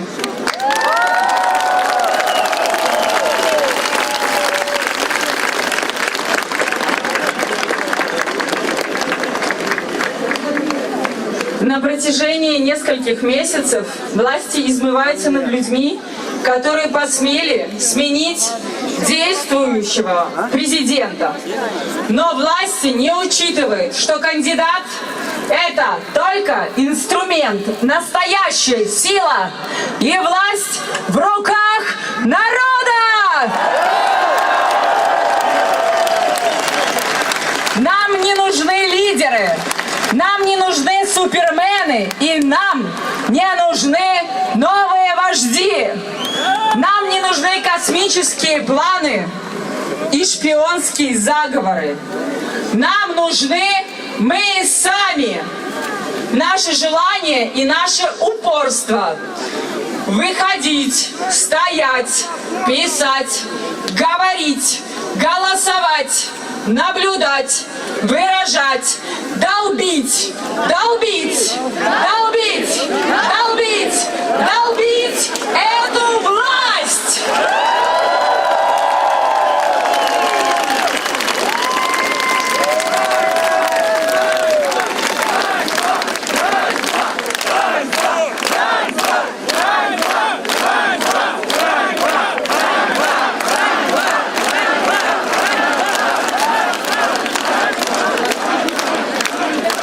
Сейчас, как никогда, у белорусов есть выбор. Либо мы остаемся дома, и дальше нас ждет еще больше кризис, безденежье, дорожные карты и объединение с Россией.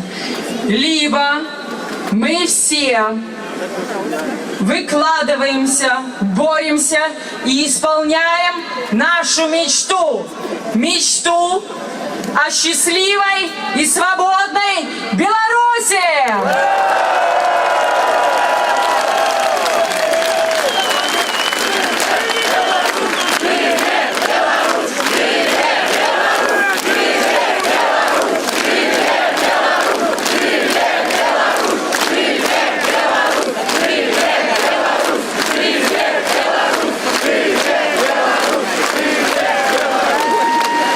Штаб Виктора Бабарика и Валерия Цыпкала поддержал кандидата в президенты Светлану Тихановскую. И вместе мы идем к победе!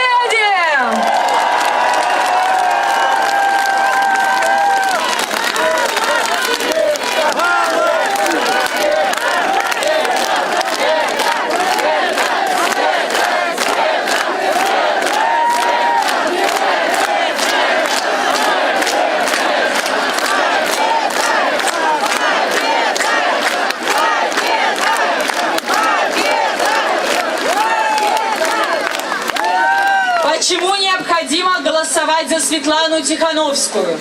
Светлана сильная и героическая женщина. Светлана – это наш билет в счастливую и новую Беларусь. Это гарантия нашей свободы. После победы Светланы Тихановской мы проведем новые честные выборы с участием Виктора Бабарика, Сергея Тихановского, Валерия Цыпкала и всех альтернативных кандидатов.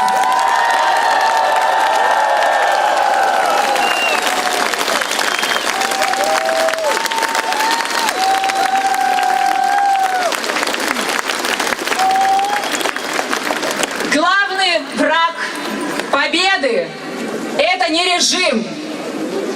Главный враг победы – это наш страх. Не бойтесь! Нас большинство, а вместе не страшно!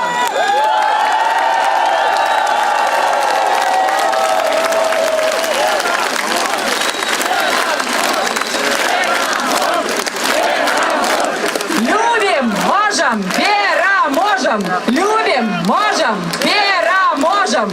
Любим, можем, переможем!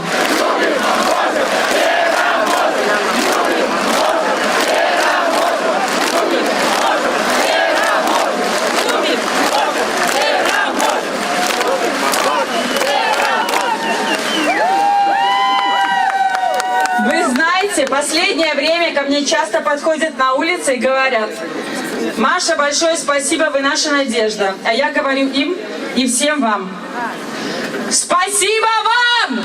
Вы наша надежда!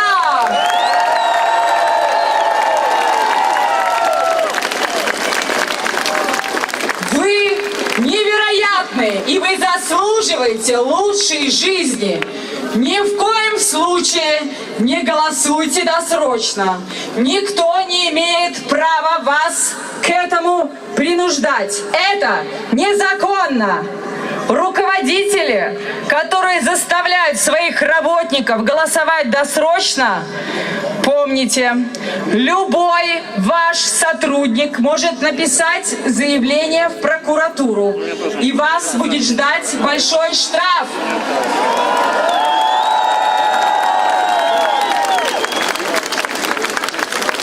Приходите на участок 9 августа.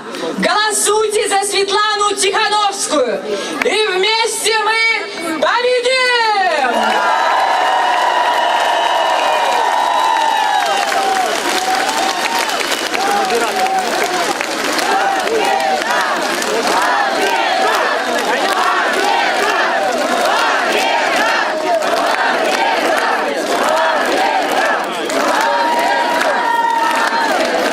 Спасибо, Гомель! Мы любим вас!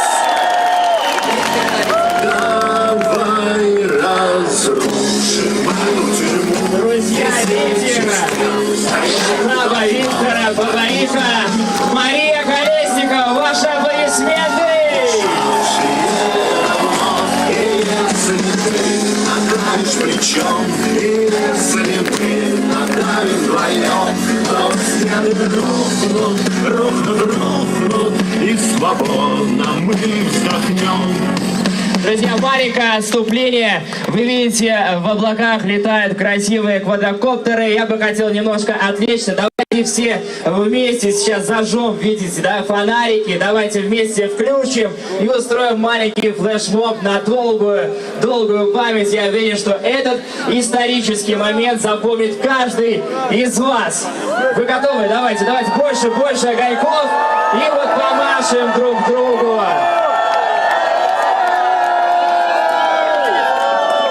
Машем, давайте, друзья, исторический момент, Гоми!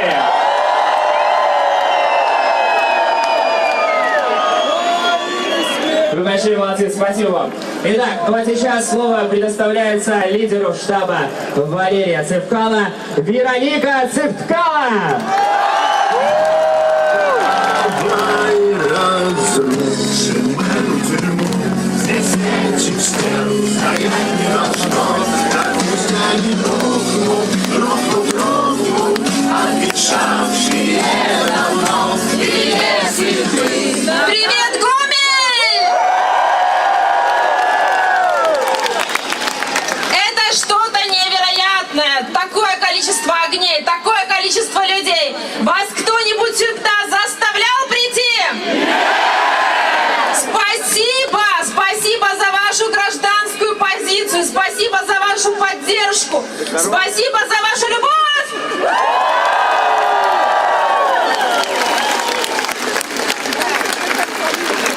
На самом деле, ваша любовь, ваша поддержка – это именно то, что дает нам, моим боевым подругам, мне двигаться вперед. Это дает нам силы не сдаваться независимо ни от чего. Спасибо! Посмотрите, какая ситуация у нас сейчас сложилась в стране. Мы все являемся свидетелями того, что происходит. Наше население Республики Беларусь каждый год уезжает с нашей страны. Мы за 25 лет режима уже потеряли 750 тысяч наших граждан. 40 тысяч граждан каждый год уезжают из Беларуси в поисках лучшей жизни, больших зарплат, надежды, а главное стабильности и безопасности. Посмотрите, каким образом воздействует на нас власть. Людей с противоположной или альтернативной точкой зрения немедленно сажают в тюрьму. Пример Сергей Тихановский. Пример Виктор Бабарыка. Надуманные дела, им вешают надуманные дела. Мой супруг точно так же начал получать угрозы, что его планировали арестовать. Но наша власть на этом не останавливается. Они идут дальше. Они начали оказывать давление и оказывают давление на нас, на женщин. Посмотри, свободу, да. Посмотрите, Светлана, она вынуждена была вывести детей за границу. Я точно так же была вынуждена вывести детей за пределы Республики Беларусь. Потому что когда к моим детям в школу пришли правоохранительные органы и начали уточнять по семейному статусу то, как учатся дети, насколько хорошая я мать, мы понимали, что следующий шаг будет, скорее всего, лишение родительских прав. То, что случилось с Андреем Санниковым и Ириной Халип в 2010 году. Сегодня они пытаются оказать на нас воздействие через наших детей. Завтра это может быть один из вас. И мы не хотим этого допускать. Это позор!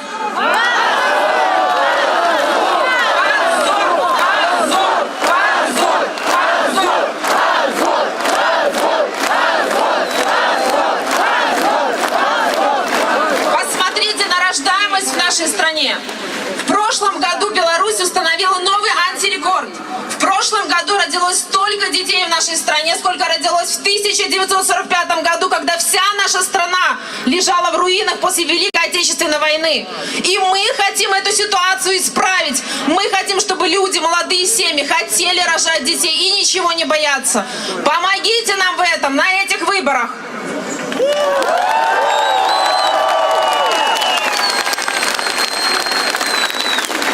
Я также обращаюсь к нашим пенсионерам. Я вижу, как много пенсионеров приходят спокойно наши пикеты. Пожалуйста, ничего не бойтесь. Посмотрите, с какой размер пенсии вы получаете. 400 рублей, 450 рублей. И это за 30, за 40 лет вашего трудового стажа. Вы считаете, это достойная жизнь на пенсии? Нет, и мы должны это изменить. Мы хотим, чтобы наши пенсионеры на заслуженном отдыхе отдыхали, чтобы они могли ездить в санатории, чтобы они могли просто наслаждаться жизнью. То, что вы сейчас делаете, как вы выживаете за эти деньги, вы еще умудряетесь помогать своим детям. И это позор. Мы хотим это изменить.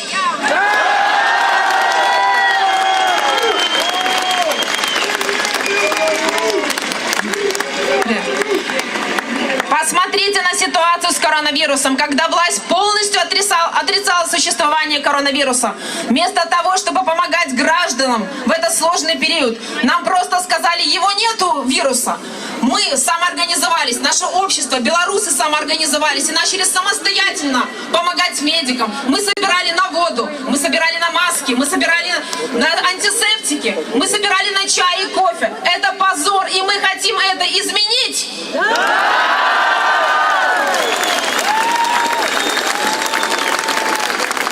Нас постоянно пугают майданами, нас постоянно пугают введением российских войск, нас постоянно пугают введением войск НАТО. Но это все говорит лишь один человек. Вы когда-нибудь слышали это хоть от одного из альтернативных кандидатов? И не услышите, потому что все мы хотим жить в мирной и богатой Беларуси. Все мы хотим воспитывать своих детей здесь, в Беларуси. Мы не хотим уезжать, и мы хотим это изменить.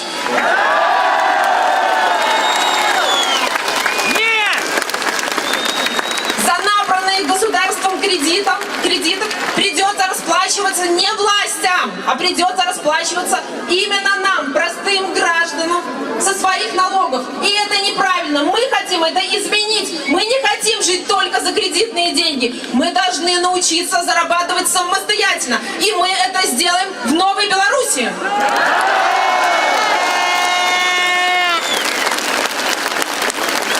У нас 3 штаба. Валерия Цепкало, Виктора Бабарыка и Светлана Тихановская. Нас связывает одна цель. Это цель перемен. Мы хотим новую Беларусь. Мы хотим счастливую, богатую страну. И мы просим вас помочь нам в этом.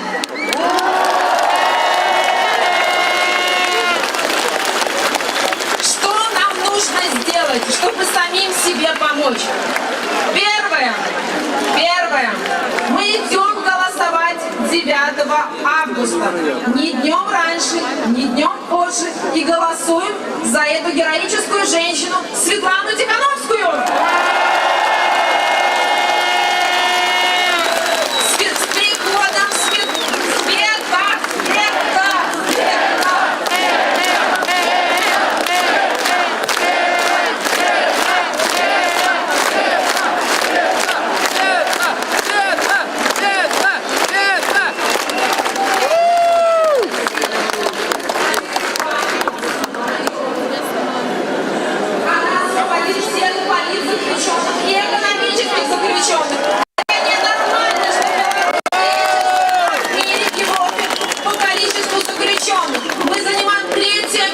После России и Турции. И это ненормально. Мы должны это изменить. Второе. Пожалуйста, регистрируйтесь в качестве наблюдателей на ваши избирательные участки. Чем нас больше будет, тем им будет сложнее фальсифицировать выборы, потому что мы будем им в этом мешать. Пожалуйста, регистрируйтесь в качестве наблюдателей. Сделаем. Третье. Посмотрите, пожалуйста, поднимите руки, у кого есть вот такой белый браслет. Ой, как нас много. Супер. Белый цвет. Это цвет чистоты, цвет новой жизни. Пожалуйста, начиная с этого дня, сделайте такой белый браслет из любых подручных запущенных материалов. Кусок ткани, бинта, бумага. Сделайте несколько браслетов и поделитесь с вашими соседями, друзьями, близкими, родными, у кого нет возможности сделать такие браслеты. Белый браслет означает, что вы не поддерживаете действующий режим и вы хотите перемен.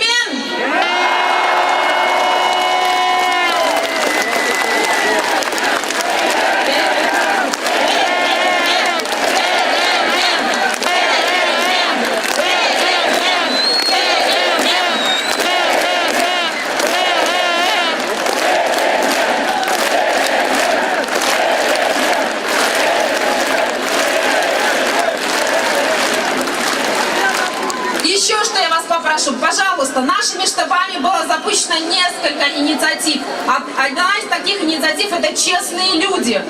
О ней вам сейчас расскажут чуть подробнее. Но, пожалуйста, это потребует всего несколько минут вашего времени. Ознакомьтесь с этой инициативой. Регистрируйтесь на платформе «Голос». Это онлайн-платформа, на которой можно будет голосовать с 4 августа через мобильный телефон, либо через ваш компьютер. Помогите старшему поколению, вашим мамам, вашим дедушкам. Помогите им зарегистрироваться на этой платформе. Это поможет нам увидеть реальную картину во время голосования. Если мы увидим, что больше 50% наших населения... Вероніка розповідає про ініціативу «Голос». Це адмысловы ресурс у інтэрнэце. Закликаюць людей рэгістравацца там і сведчыць пра сваё галасаванне і таксама сведчыць пра патрабаванне свабодных выбараў. Ініцыятыва была распрацаваная на адмысловым хакатоне. Гэта такая імпрэза, калі розныя звязаныя з тэхналогіямі людзі збіраюцца і распрацоўваюць нейкія рашэнні пад пэўную патрэбу. Ну вот на такім хакатоне была распрацаваная і вот гэтая платформа па патрабаванні сумленных выбараў. Ну, таксама нагадаю, што ініцыятыва «Сумленныя людзі» рабіла спробы зарэгістравацца незалежнымі назіральнікамі на выбарах, аднак большасць гэтых спробаў была няўдалая. Паводле заканадаўства любы грамадзянін Беларусі мае права вылучыць сваю кандыдатуру і назіраць за выбарамі на сваім участку, але сёлета большасць гэтых ініцыятываў не здзейснілася. Людзі нават хадзілі ў суды, але і таксама ў судах не ўдалося нічога давесці. Больш таго, Цэнтральная выбарчая камісія нават абмежавала колькасць назіральнікаў на ўчастках падчас датэрміновага галасавання і галасавання 9 жніўня і аргументавала гэта складанай эпідэміялагічнай сітуацыяй. Незалежныя назіральнікі выказалі перасцярогу, што да выбараў амаль не будуць дапушчаныя незалежныя назіральнікі, не змогуць глядзець на тое, як адбываецца галасаванне. Вот паказвае вам столькі кветак падарылі ўжо Святлане, Марыі і Вераніцы. І яшчэ я бачыла, людзі трымаюць кветкі. Светлана Тихановская.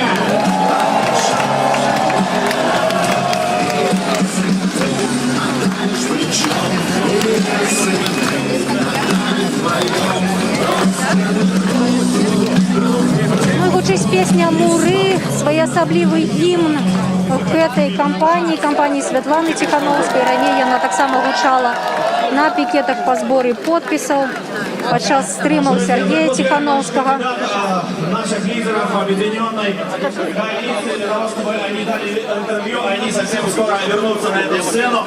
Ну а пока мы хотим рассказать вам о гражданской инициативе, которая называется «Честные люди». Это гражданская инициатива, которая насчитывает уже 300 тысяч неравнодушных белорусов, которые Светлана, Вероника, прывітанне. Як у вас уражанне ад паездак? Ой, вы знаете, такая поддержка народа чувствуется просто колоссальная. И с каждым годом нас все больше и больше, больше и больше. Я знала, что в Гомеле будет много людей, потому что это родной город Сергея Тихановского. Ну вот, когда там стоишь, там энергетика просто прет. Поначалу я очень боялась этих встреч, но я понимаю, что эти люди любят, что эти люди пришли, чтобы меня поддержать, да. Они отдают вот тепло, доброту мне, и мне уже не страшно даже выходить, представляете? Я, которая никогда не выступала перед такими толпами, мне уже не страшно, потому что они пришли, чтобы поддержать меня. Это вообще шикарное ощущение. Дякую велике, Світлана. Скажіть, з якими проблемами люди підходять? Чи ввогуле у вас є можливість з людьми порозмовляти? Частей за все вони нам кажуть великий дякуй, а ми їм так само кажемо великий дякуй. А ці безпеці ви себе почуваєте? Ці от просто кажуть, що попереджують про провокації, ці ви які міри застероги використовуєте? Бачу, вас прямо на машине подвезли сюда под сцену. Это связано? Чаще всего мы проходим, мы со всеми пытаемся как бы поприветствовать всех людей. Мы очень ценим всю ту поддержку, которую мы сейчас видим от людей. То есть все эти горящие глаза. На самом деле нам это дает нам дает эту энергию и нам дает это силы двигаться вперед. Мы очень устаем, конечно, каждый день у нас по 3 митинга, но мы отдаем все силы, всю нашу энергию. Сейчас отдаем тому, чтобы в нашей стране наконец-таки произошли перемены. Мы все этого очень хотим. Мы видим количество людей, которые приходят на наши митинги, нас поддерживают. Ви так навіть за 2 дні так прокачали свої здольності політичні, ну просто цікаво за вами назирати. Але ці ви нечто нове довідалися про Білорусь, про проблеми людей, може бути щось нечакане? Нет, ну вы знаете, я считаю, что все проблемы, ну почти обо всех проблемах проговорил Сергей Тихановский во время своих поездок по Беларуси. К сожалению, у нас нет возможности общаться с людьми на таких встречах, потому что очень много людей. Когда у нас была первая встреча в Дзержинске, мы еще вышли с людьми поговорить. Мы с каждым попытались сфотографироваться, потому что их там было не так много. Но когда приходит 7 тысяч человек, это нас очень вдохновляет, но физически мы не можем, да, уделить им время. И охрана наша, да, нас очень быстро забирают машины, потому что люди, они переживают за нас, что кто-то там из толпы выхватит, там еще что-то. Они очень за нас волнуются, поэтому мы не можем, да, с людьми пообщаться, к сожалению. Скажите яшчэ, з яким настроем далей ідзеце на наступныя пікеты, дзе яны будуць? Чакаюць вас у городе?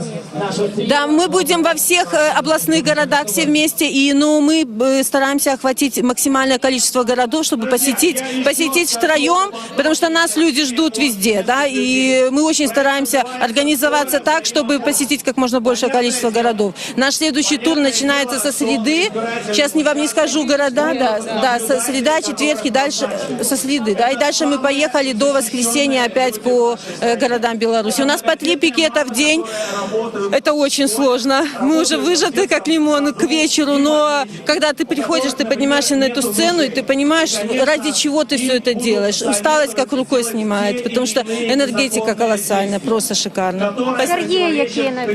Сергей, какие новины? Поговорите с ними. Если сегодня вы есть... Сергей, у него завтра, кстати, суд в Минске, в ГАИ, в городском ГАИ. У него суд.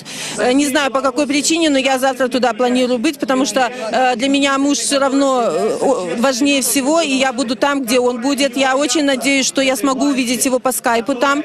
Кто хочет поддержать, приходите. Я не уверена, пустят ли всех, потому что последний раз вообще никого не пустили.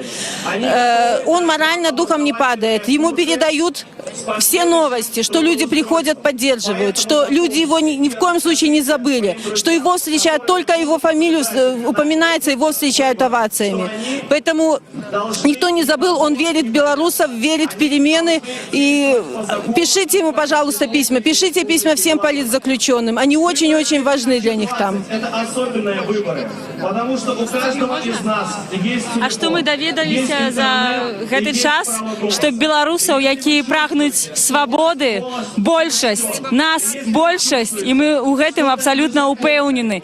І беларусы неверагодныя. Победа за нами. Спасибо большое. Давай. Святлана Тихановская, Мария Колесникова, Вероника Цапкала у Гомлі. Дякую всім. Яны вяртаюцца на сцэну, каб выступаць далей перад людзьмі. Такое кароткае інтэрв'ю ўдалося атрымаць у жывым эфіры. Радыё Свабода, дзякуй вялікі штабу, які дапамог з арганізацыяй гэтага. Вы пачулі, які напружаны графік цяпер у кандыдаткі ў прэзідэнты Святланы Тихановскай. На жаль, іншыя кандыдаты не настолькі актыўныя. Сергей Чэрачань паведаміў, што ён амаль не будзе праводзіць пікетаў з такой аргументацыяй, што прывёў такую прычыну, што ён не хоча размываць галасы. Андрэй Дмітрыеў досыць актыўна праводзіць сваю кампанію, і цяпер ён на плошчы Бангалор. Напэўна, нешта адбылося, тут нейкі інцыдэнт адбыўся. А что отбылось? Провокаторша, которая пыталась что-то такое выкрикивать. Вокруг нее собрались люди и выгнали ее, и она вот так уходит. Ну, вот так отреагировали люди. Кажут, что это спробы провокации были. Ну, бачим, что тут люди сами спыняют то, что подается им подозренным. І вот гэта, дарэчы, голас, які вы пачулі, гэта Ганна Красуліна. Яна сяброўка аб'яднанай грамадзянскай партыі. Некалькі палітычных рухаў падтрымліваюць штаб Святланы Тихановскай. Гэта у тым ліку беларуская хрысціянская дэмакратыя, аб'яднаная грамадзянская партыя. Ольга Ковалькова з беларускай хрысціянскай дэмакратыі рэгулярна выступае на пікетах, вядзе стрымы з пікетаў Святланы Тихановскай.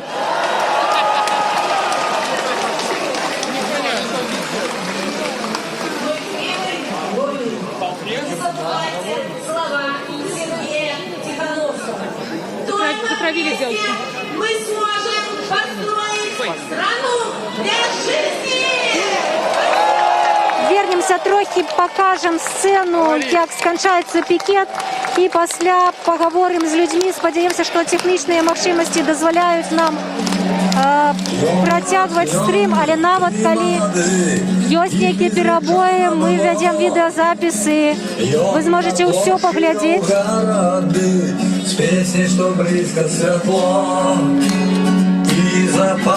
По падліках самих гамельчукоў больш за 10 тысяч чалавек сабралася на пікет Святланы Тихановскай у Гомлі. Яны спявалі за ім. Разбуры, турмы, муры, браніш свабоды до вяры. А моркотка рухне, рухне, рухне, і пахавае свет стары. Разбуры, турмы, муры, браніш свабоды до вяры. А моркотка рухне, рухне, рухне, і пахавае свет стары. Памяти спел, если по улицам так, что кровь кипел и гнев кипел, и сердце стукали в такт. И 100 тысяч ладоней вырыт, горе убил напалал, и чей наморил в свете страны, а его все право спевал. Разбуры, турны, бранишь свободы до горы, а моркотка рухне, рухне, рухне, и пахавает свет старый. Разбуры, турны, бранишь свободы до горы, а моркотка рухне, рухне, рухне, и пахавает свет старый. По всей Беларуси поднялся народ, свободу свою отстоять.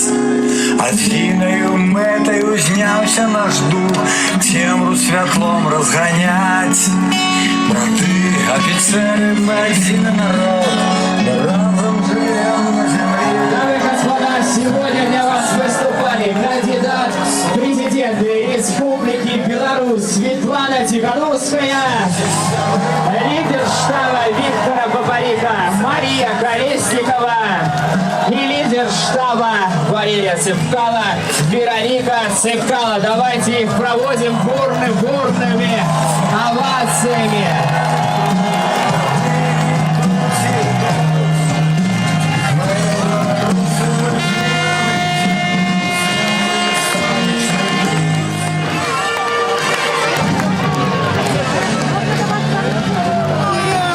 Да, только плохо слышно. Але вас добре чувати мікрофон. Як вам пікет, як вам виступ? Знаете, слышен ветер перемен. Я выросла в одно время. Мои дети тоже уже взрослые. У них свое определенное тоже мнение. И я считаю, что всегда в любой стране будущее за молодежью. И люди, дожившие до пенсионного возраста, мои родители тоже такого возраста, как Александр Григорьевич. И я бы сказала, что я бы не хотела, чтобы мои родители сейчас претендовали на место президента. Потому что взгляды мои и моих родителей уже не совпадают. А тем более не совпадают взгляды моих детей и мои. Ви всі за різних кандидатів, да, у вашій сім'ї? Нет. У каждого, да, свое мнение. У каждого свое мнение. Но я за справедливые выборы. А Просто хто у вашій сім'ї за Олександра Лукашенка? на данный момент никого. Що навіть ваші батьки ні? Ну, скажем так, отец мой ровесник Александра Григорьевича, царство ему небесное, моему отцу. А мать в политику сильно, конечно, не вникает, но она всегда поддерживает наши взгляды. Потому что, как она говорила, как давным-давно говорилось, пришло время, когда яйца учат курицу. То есть пора прислушиваться к мнению более молодых людей, более прогрессивных. Про Светлану Тихановскую что думаете? У меня свое определенное мнение. Скажем так, я против того, чтобы была глобальная монополия именно среди мужчин, что власть только мужчинам. Вам подобається, що вона жінка, так? Да, конкретно то, что она женщина. Конкретно. Если же Ганна Конопатская, так само женщина. Тем более, там трио. Там трио, 3 женщины. Как сказал один мой знакомый, женщины очень глупы. Но в то же время бывают такие ситуации, когда целая куча самых умных мужчин глупее одной самой глупой женщины. Дякую велике, дякую. Не завжди удається почути один одного, все вельми гучно, тут добра організація на усіх пікетах, але ми все ж таки одійдемо трохи з людьми, порозмовляти. Можна до вас звернутися у живому ефірі? Ми в живому ефірі Радіо Свобода. Добрый вечер. Що думаєте про вибори, який у вас настрой? С жуликами сидеть, шулерами играть в карты смысла нету. Только Майдан, только народ на улицу, только так. Дякую. Ось такое міркування у гэтага чалавека. Конституція Білорусі гарантує людям право на виказування, на свободу сходів. Можна до вас звернутися? Ми ў жывым эфіры Радіо Свобода. Скажите, які у вас ураження ад гэтага пікета? Вельмі станоўчыя. Не думали, што столькі народу будзе. А гэта шмат людзей для Гомлі? Я думаю, шмат. А колькі, по ваших падліках, колькі было чалавек? Мне сказали больш за 10 тысяч, гэта правда? Ну, магчыма. Ну, больш за 5 так точно. Ну, дакладна. А что думаете про кандидата в президенты на этих выборах? Молодец. Ну, Сильная женщина. Светлану. Да, я про Светлану. У меня, конечно, другой кандидат. Он не участвует сейчас в выборах, но в поддержку его, в общем, я буду голосовать за Светлану Тихановскую и всем советую. Хто був вашим кандидатом? Бабарика. Як ви відставитеся до того, що його не допустили до виборів, що він тепер сидить у тюрмі? Ну, как бы я понимаю, что это все сфальсифицировано и что это как бы, ну, нереально, потому что... 20 год він узначалював один з самих поспіхових банків, і як тільки він заявив об собі, одразу з'явилися проблеми. Напевно, це не просто так. А чому ви? От ви довіряєте Світлані, що вона проведе, як обіцяє, свободні вибори? Это залежит только от народу, от белорусов. Только от нас. Потому что яна одна не справится, але такая колькость народу повинна ей допомогти и придать моцы. Я бы хотела ей пожелать удачи и сказать, что мы в нее очень верим и что она поможет изменить ситуацию к лучшему. Спасибо. Дякую велике. Ось молоді люди підтримують Світлану Тихановську, а ми з вами вже розмовляли. Шмат хто, я вже казала, що шмат хто приходить з дітьми. Увогуле тут вельми така сябровська, спокійна атмосфера. Навіть ті незначні інциденти, свідками яких ми були, люди самі їх спиняли. Подарні, а можна? Я не боюсь. Дякую велике. Можна до вас звернутися? Ми у живому ефірі. Радіо Свобода, на нас глядять люди. Скажіть, коли ласка, послухали ви виступ Марії, Світлани і Вероніки? Які у вас ураження? Що думаєте про це? Только положительные. Мы за свободную Беларусь. Кого будете підтримувати на цих виборах? Хто з 5 кандидатів вам подобається? Светлану Тихановскую. Чому? Чому подобається Світлана Міновіт?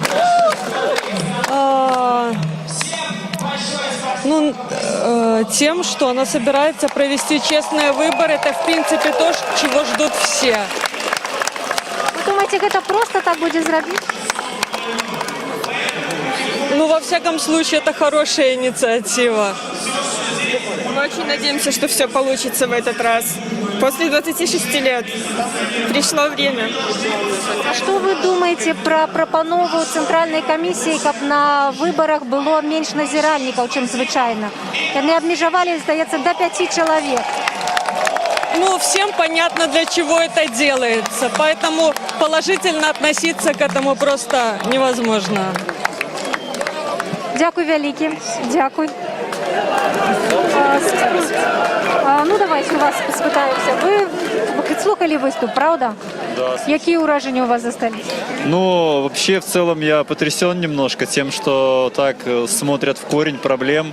Как бы я непосредственно сталкиваюсь с руководителями на местах, которые, ну, как сказать, ну, рыба гниет с головы, а дальше продолжается. Поэтому я думаю... С чиновниками вы маете на увазі? Да, если произойдет смена, скажем так, структуры, то на местах, на более, ну, на низком уровне будут колоссальные изменения, которые затронут не только рабочих и управленцев, но в целом даже, как вам сказать, ну, некие даже будут движения структур, то есть поменяется вообще, ну, мировоззрение людей, то есть потому что это будет, ну, очень масштабно. А за іншими кандидатами на этих выборах вы сочите? Ну, вот я хочу сказать, вот поблагодарить, вот, я был не особо политичный, но вот друг, он меня как бы подбил к этому, ну, чтобы посмотреть на политику вот другими глазами. Вы ни разу не голосовали ни в 15-м году, ни в 10-м? Ну, смотрите, был как бы период, когда я голосовал за текущего президента, то есть я был ярый его сторонник. О, расскажите про это, это вельми цікаво. Не так, ведаете, просто вот на таких менавіта пікетах зустріти людей, які підтримують. Ну, нет, я говорю, что я был таковым, но я уже больше 10 лет, даже, наверное, больше 15 лет, я его не поддерживаю. Я, в принципе, на выборы либо голосую против всех раньше, либо не голосую, не хожу вообще. Потому что... Чим вам подобався Олександр Лукашенко? Ну, вообще, даже не знаю, ну, я, можно даже сказать, по глупости больше ему верил. То есть я думал, что он изменит как бы к лучшему, но он, понимаете, меняет к лучшему как бы так, ну, не масштабно, а точечно, но это неэффективно. То есть я не смотрю с точки зрения там полезно, хорошо или как, а с точки зрения, ну, эффективного развития. То есть по сравнению с Европой и с другими странами, ну, мы как бы... то есть наш народ может более эффективно, ну как это не организовано все, вот это такое, это жутко просто. То есть когда, ну вот, я просто не знаю, это не слишком ли я тут Это ви самі вирішаєте. А можна ми у вашого сябра запитаємося? Да, а ви за кого, ви вже визначилися, за кого будете голосувати? Чому за її? Ну, стране нужны перемены. Уже 26 лет у власти, сколько можно. Ой, она ж не политик. Вот она сама каже, что она и президентом-то быть не... Она обещает, соответственно, вот, если изберется президентом, провести честные, открытые выборы, вот, соответственно, где будут участвовать другие альтернативные кандидаты, в том числе Цепкало, Барика. Я думаю, другие там люди есть достойные уважения, и, которые могут руководить страной. Так всі кандидати щось обіцяють. Чому з усіх обіцянь ви вибрали менавіта Світлану? Того, что как бы обещают провести честно открытые выборы, и, соответственно, президент, он не должен избираться больше 2 сроков. Какой бы он ни был хороший, плохой, то есть 2 срока это максимум. И нужно, соответственно, новый человек, новый президент, новые мысли. Потому что если больше, то, соответственно, начинается застой, такое болото. Ну, все это прекрасно знают. Дякую велике. Дякую за ваше міркування. Ну, давайте. Мама, папа, привет. Вначале. Ну, вопрос у вас есть? Вопрос? Да, у меня есть питание. Вы были на пикете Светланы Тихановской. Это потому, что вы ее подтримливаете, или просто пришли поглядеть, что отбывается? Я поддерживаю. Вообще поддерживаю Виктора Бабарика. Но из-за того, что его не допустили к выборам, что Ермошина не дала его зарегистрировать. Очень, кстати, символично было, что именно крыса упала где-то около лестницы у ЦК. Я тогда смотрел прямую трансляцию на Радио Свободе. Вот. Для меня это было символично. По-моему, вот наш оператор там был. По-моему, это мышка была некая, правда? Ну, такая... Ну, в любом случае, что-то грызуны. Ну, некий, да. Да. Год же крысы, кстати, в этом году. Ну, так, коли ви вірите у годи, то тоді так. Так вот это пикет и выступ Светланы, он вас переконал у чимсті? Да. Я увидел, что очень много людей. Я увидел некоторых своих знакомых, даже тех, с кем я никогда не общался, например, в школе. Вот. Увидел свою одногруппницу тоже. Вот. А серед вашего поколения есть люди, которые будут голосовать за Александра Лукашенко и подтримливают его? Вы знаете, один человек и есть. Он вообще чуть-чуть, неуравновешенный. Я думаю, он только на хайпе. Это вот в соцсетях всякие видео там делал, что я буду поддерживать его и так далее. Но я думаю, это чистый хайп и все.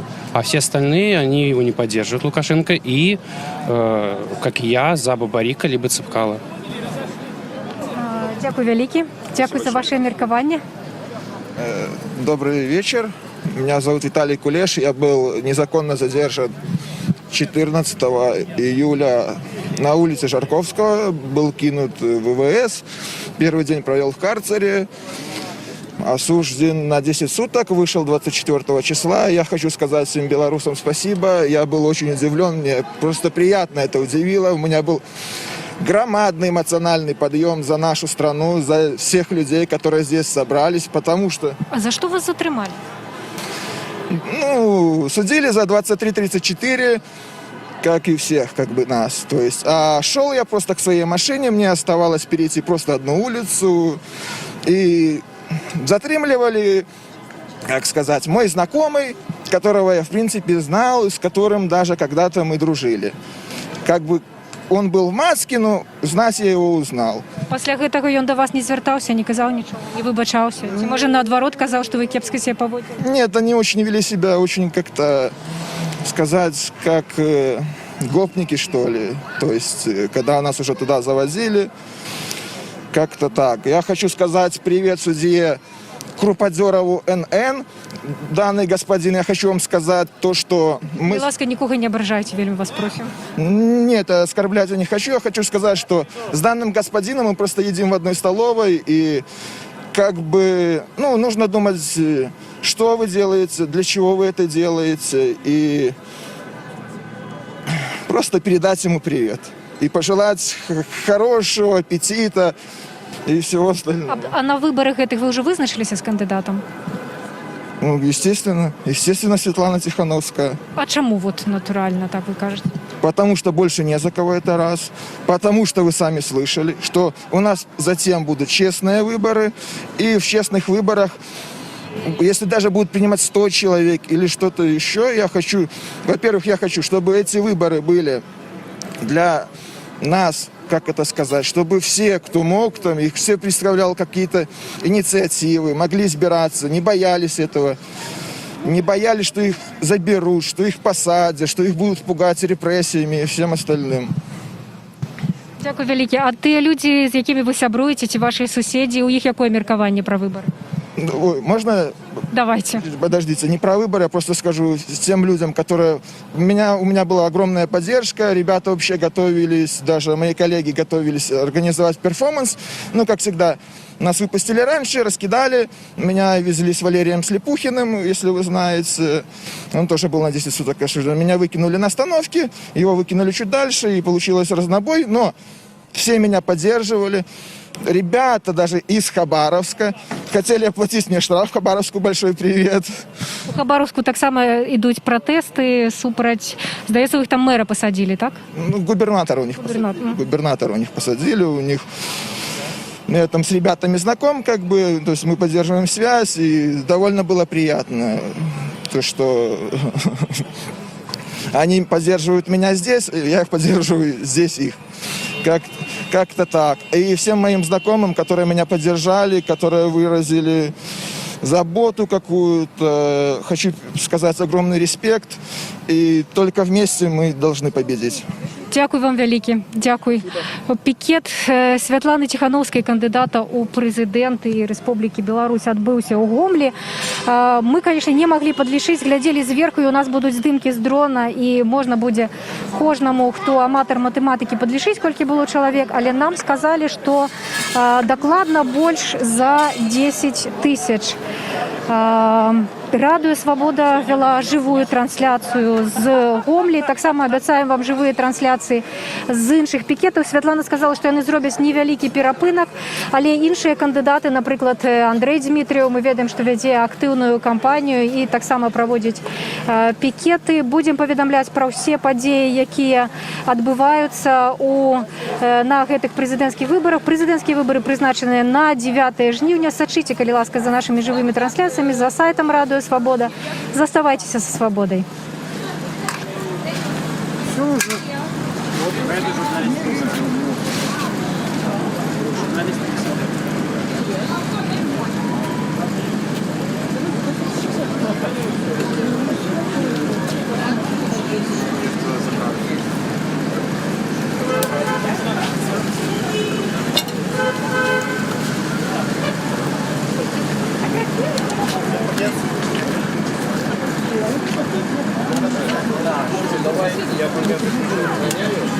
Артем, получается, что вы честно не выберете.